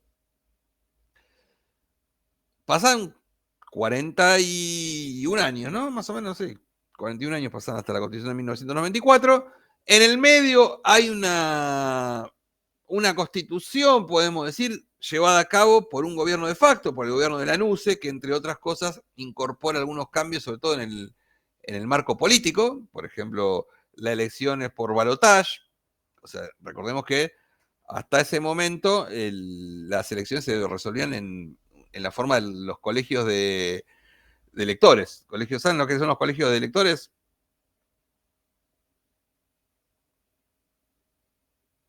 Los que votan al presidente. Los que votan al presidente. O sea, la elección era indirecta. Vos votabas una lista de electores, esos electores se reunían y decidían los votos del presidente.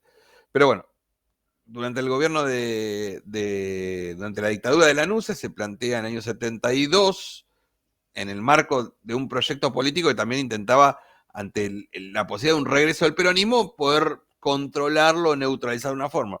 El tema del balotaje, o sea, obligarte a obtener más del 50% de los votos para no ir a un balotaje. Y el tema del tercer senador, por ejemplo. El tercer senador, que creo que lo conté la clase pasada también, que se votó el tercer senador en 1973, que es donde gana De la Rúa.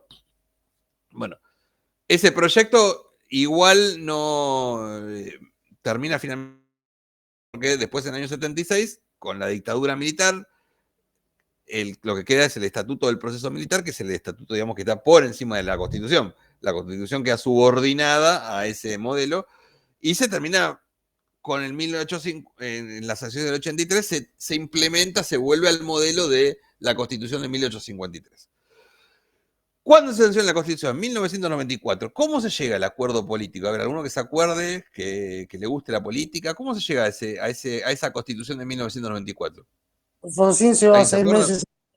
Alfonsín se va 6 meses antes del gobierno con una crisis galopante. Llega Menem, dólares, 90s. Un default importante. Quiere la reelección. Pacta no con estaba la reelección. Recordemos que estaba prohibida, no había reelección. Había mandato de 6 años, no había reelección. Pacta con Alfonsín la reelección y bueno, Alfonsín ¿Cómo se llama ese pacto, te acordás?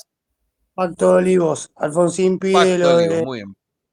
que se elija al intendente de la ciudad de Buenos Aires.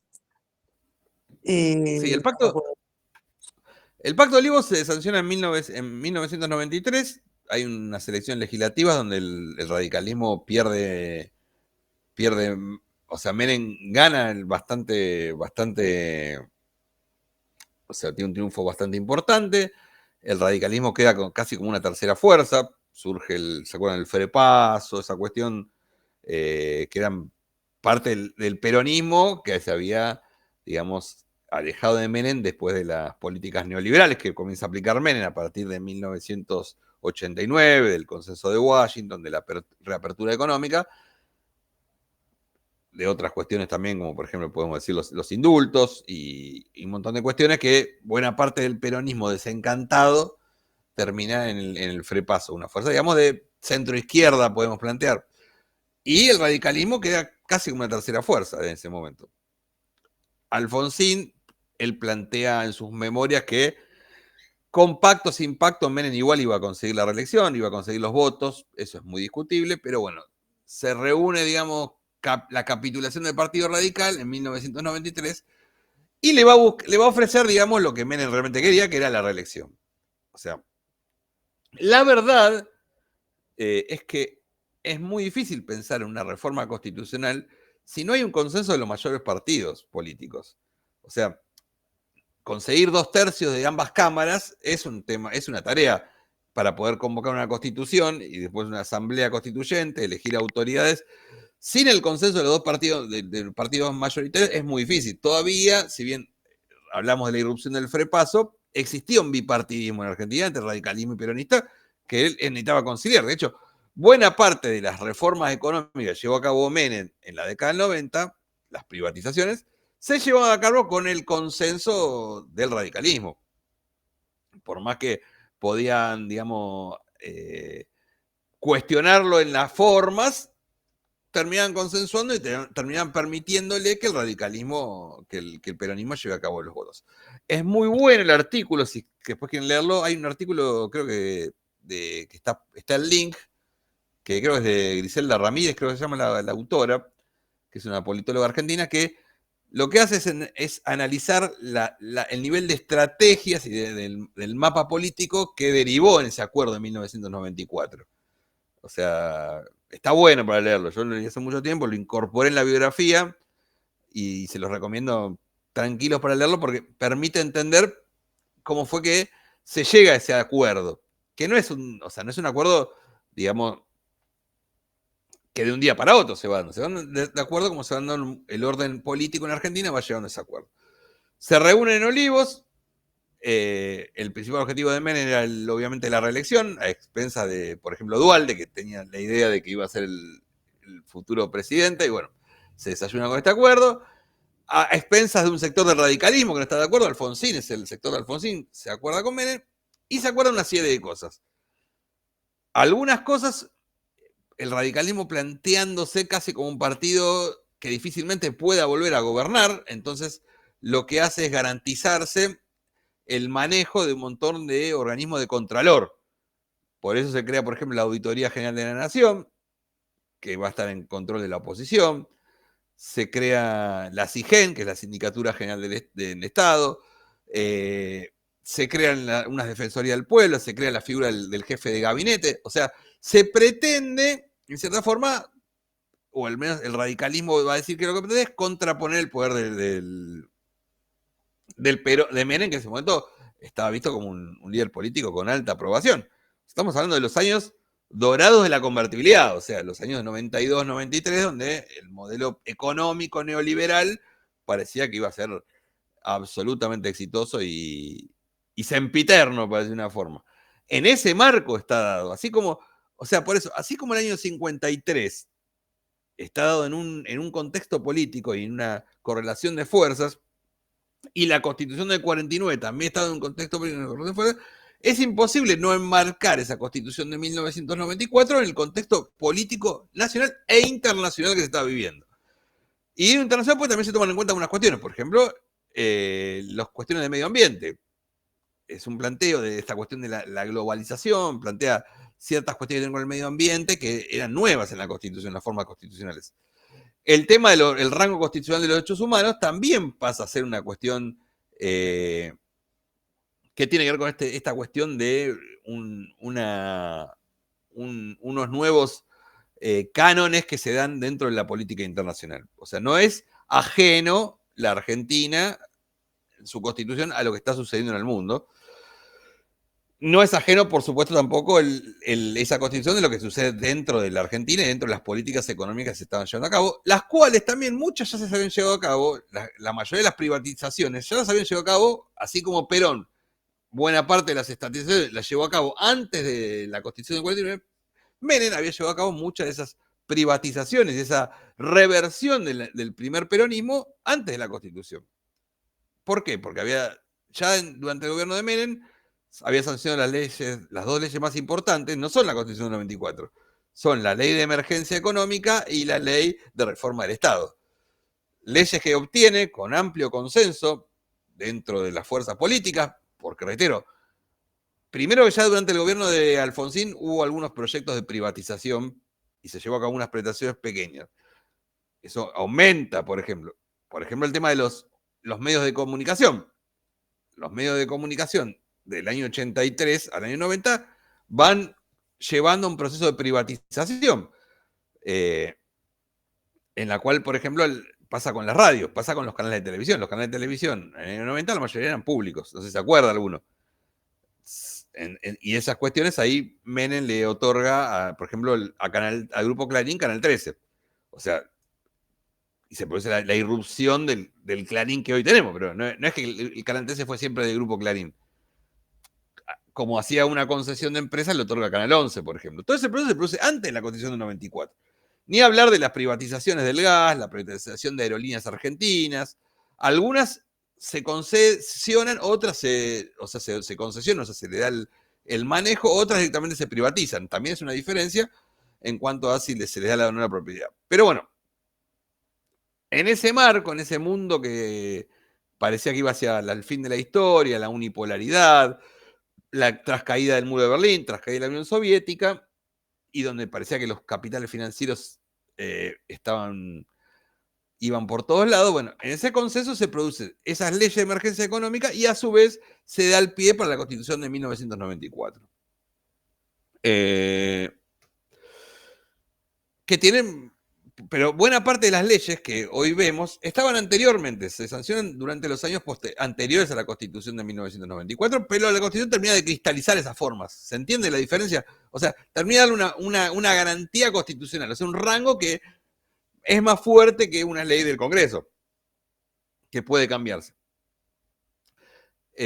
Otra cosa que el tema del tercer senador, para la minoría, el tema de la autonomía de la Ciudad de Buenos Aires, esas son cuestiones que le concede Menem a Alfonsín al radicalismo. El radicalismo pensaba que, bueno, que la Ciudad de Buenos Aires había sido siempre fuerte, que iba a ganar la ciudad. Bueno, eso hace años que el radicalismo como fuerza política no gana en la ciudad, pero bueno, no salió tan bien como pensaban, pero bueno, eran parte de la rosca política, el arreglo político entre radicales y peronistas en ese momento. Incluye también, como yo dije, una cosa más importante, esas cuestiones, las zonas, esas cuestiones que estamos hablando respecto a la potestad de los recursos metalíferos, de los recursos petrolíferos que pasan de la potestad de la órbita de nación a la órbita de las provincias. Es un logro de las provincias que sopesan a la hora de votar a favor de la reforma que el gobierno central les conceda esa cuestión. Pero bueno, forma parte de toda una cuestión de una amalgama de cómo se daban los resortes del poder en ese momento determinado.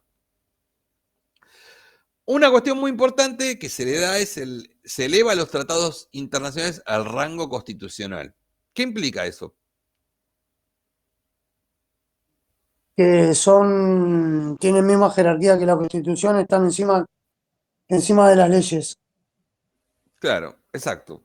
O sea, los tratados que firmó Argentina, por ejemplo, los tratados de derechos humanos, por ejemplo, el Tratado de San José de Costa Rica, se le otorga rango constitucional, o sea que está por encima de una ley nacional. O sea, el Estado argentino se compromete a cumplir con ese tratado por más que haya una ley que lo contradiga en otra escala.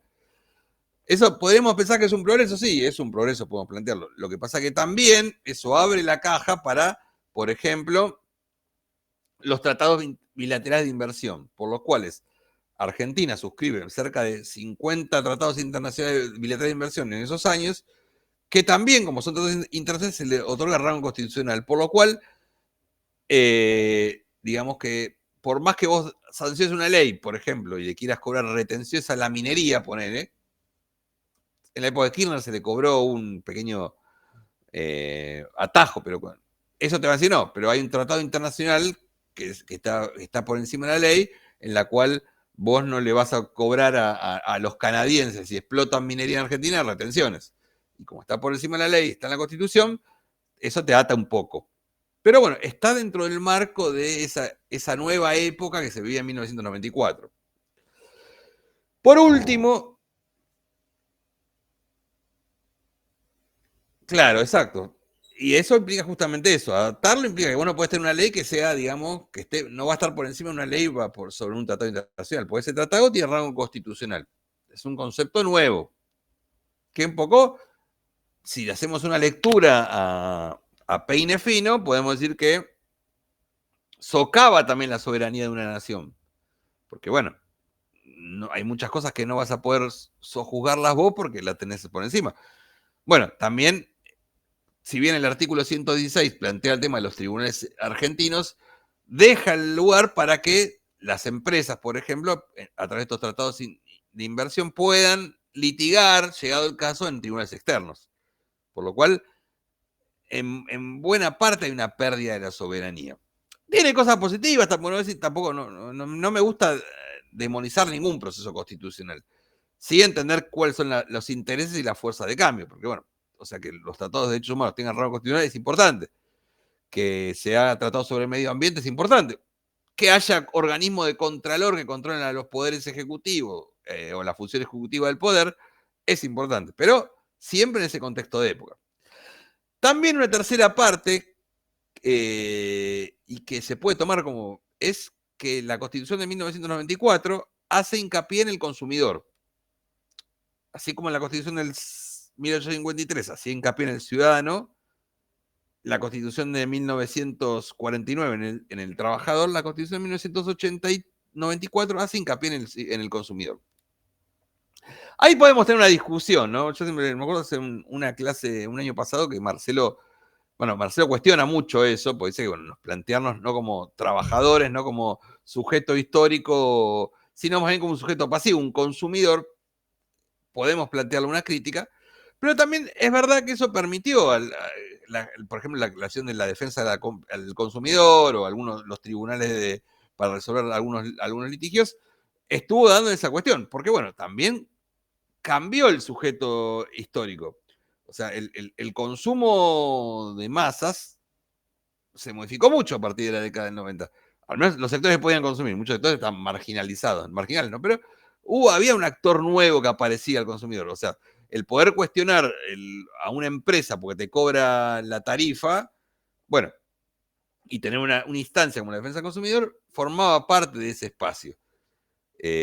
Casi como el ombudsman, por ejemplo, esas cuestiones eran una nueva cuestión, planteándola poniendo el foco en el consumidor, de acuerdo a los tiempos que estaban, ¿no? Obviamente el consumo en 1853 no era un elemento marcado, o sea, no pensaban en el consumidor, en un sujeto histórico. En el 49 un poco más, pero tampoco. Pero en el 49 ya en el 94 ya el consumidor es el sujeto.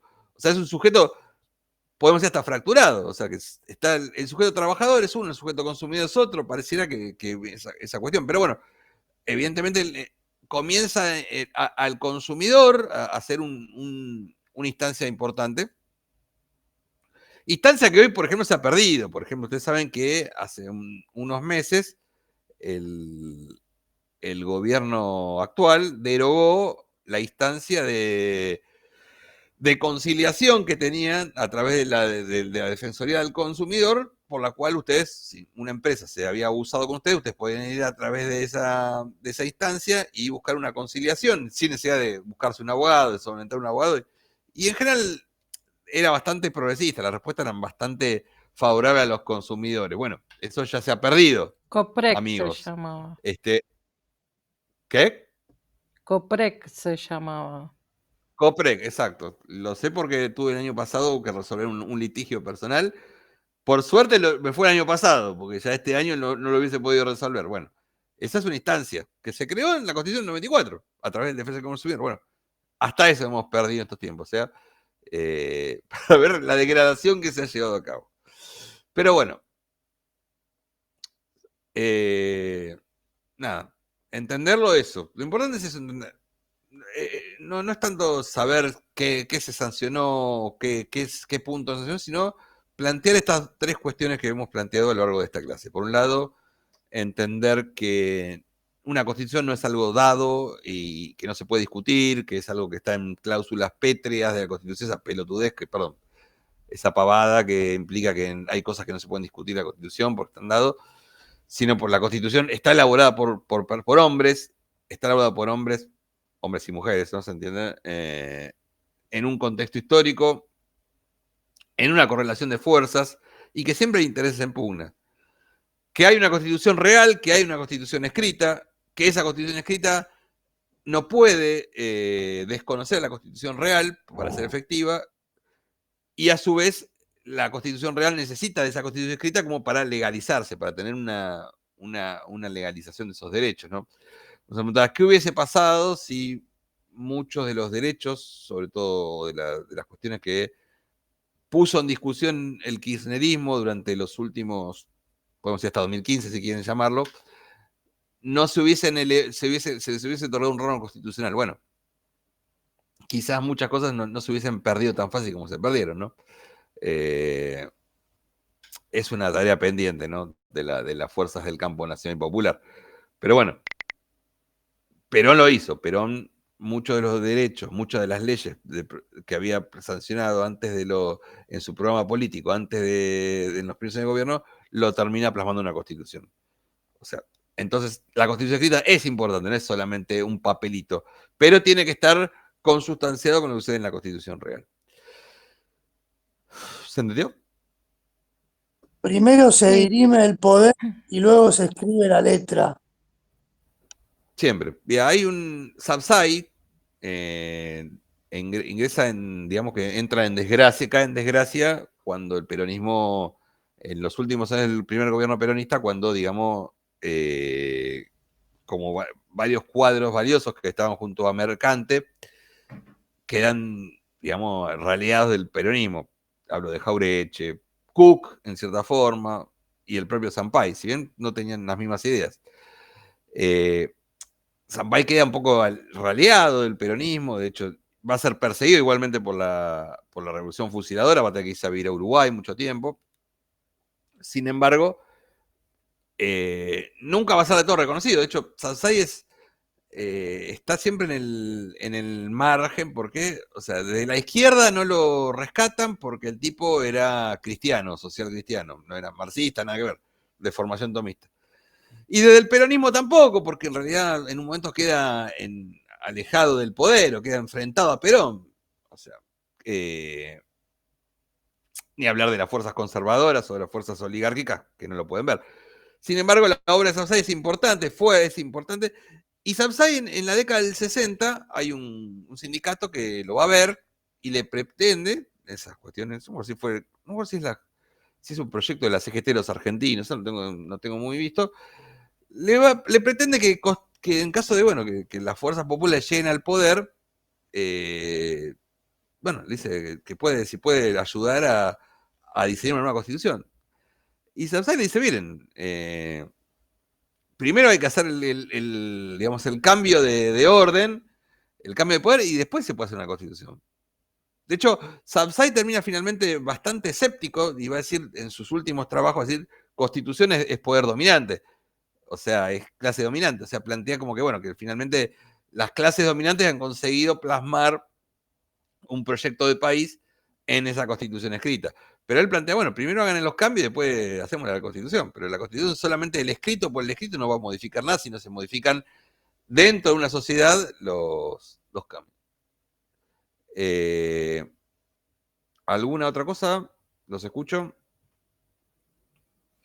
Sí, yo quería hacer un paralelismo porque usted me había dicho que después en esta clase, en teoría, le iba a explicar, porque en realidad, como Perón toma las bases de Alfredo Palacio no tenía nada dentro de lo real para plantear una constitución, por eso empieza a hacer las leyes, que después toma y las pone como constitución Perón, ¿o no? A ver, lo que pasa es que el tema, una cosa, volvemos a lo mismo. Yo puedo sancionar leyes, puedo hacer un trabajo legislativo, parlamentario, pueden salir esas leyes en la Cámara, pueden salir esa Cámara en el Senado, pueden ser homologadas. Ahora, si después en la constitución real de una sociedad no se cumplen esas leyes, es letra muerta de leyes. Nadie niega el trabajo de los, porque no es que la defensa de los trabajadores empezó con Perón, no vamos a negar eso, pero hasta que el peronismo, digamos, tuvo la decisión de dignificar al trabajador, eran leyes que existían, pero no se cumplían. El aguinaldo existía antes, sí, por eso, había cajas a eso jubilatorias, voy, como no pero existía la parte real en sí. no existía, es claro, porque es esa cuestión. Por eso tampoco dar derechos no es solamente, porque yo digo, doy derechos. Y acá a veces se plantea, bueno, escribo un derecho y estoy dando un derecho. No, en realidad los derechos, detrás de todo derecho hubo una lucha, hubo una organización popular, hubo resistencia. O sea, no es solamente escribir un derecho y es dar derechos.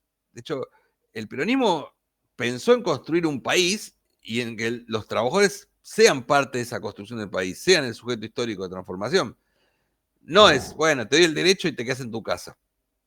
Porque, reitero, y eso creo que en la clase pasada lo dije, Si el peronismo hubiese solamente dado derechos y hubiese dicho, bueno, te doy derecho a esto, te doy derecho a lo otro, y hubiese quedado como una cosa solamente del Estado estatista, una vez que se hubiese caído el peronismo, todo eso se hubiese desmoronado como un castillo naipe. Sin embargo, el movimiento, el peronismo como movimiento, y quizás es lo más enriquecedor del peronismo, sobrevivió 18 años. Sobrevivió porque, ¿en dónde? En las estructuras, en los movimientos, en la Asociación Libre del Pueblo, en el movimiento obrero organizado, en los cuerpos intermedios, que justamente es en la comunidad.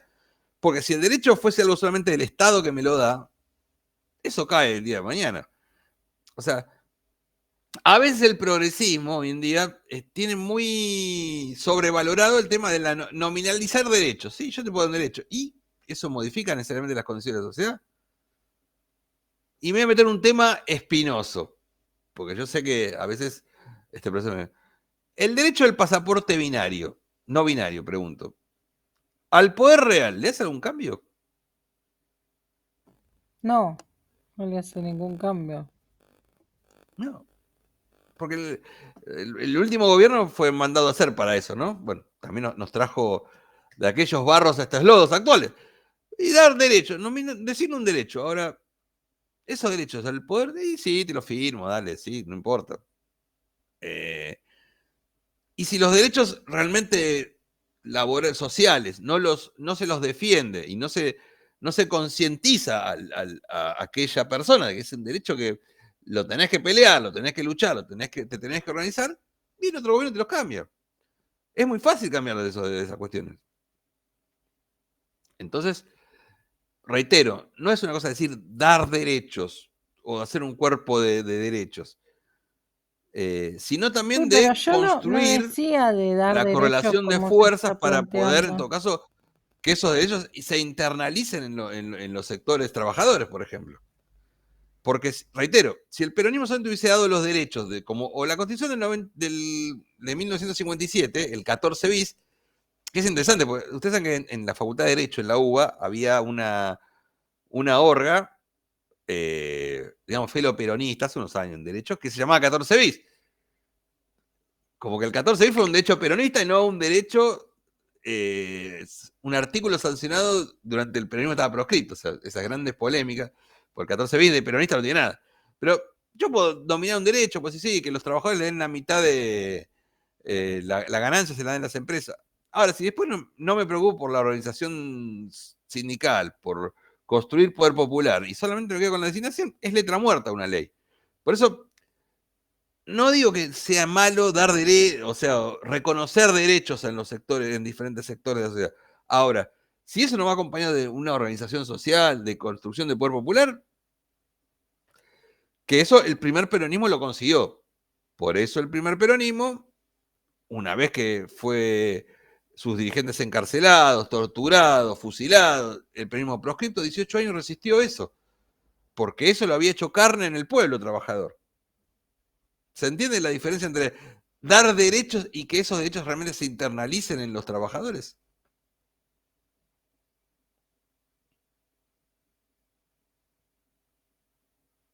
Sí, profe. Bueno, ¿alguna consulta más? ¿No? Bueno. Bueno, vamos a cortar por hoy acá. Nos queda una clase más el próximo jueves 10 de julio, ya es la última clase. Le pido a Yamila después si me puede mandar el link, así lo puedo subir. Y bueno, me quedo a la espera de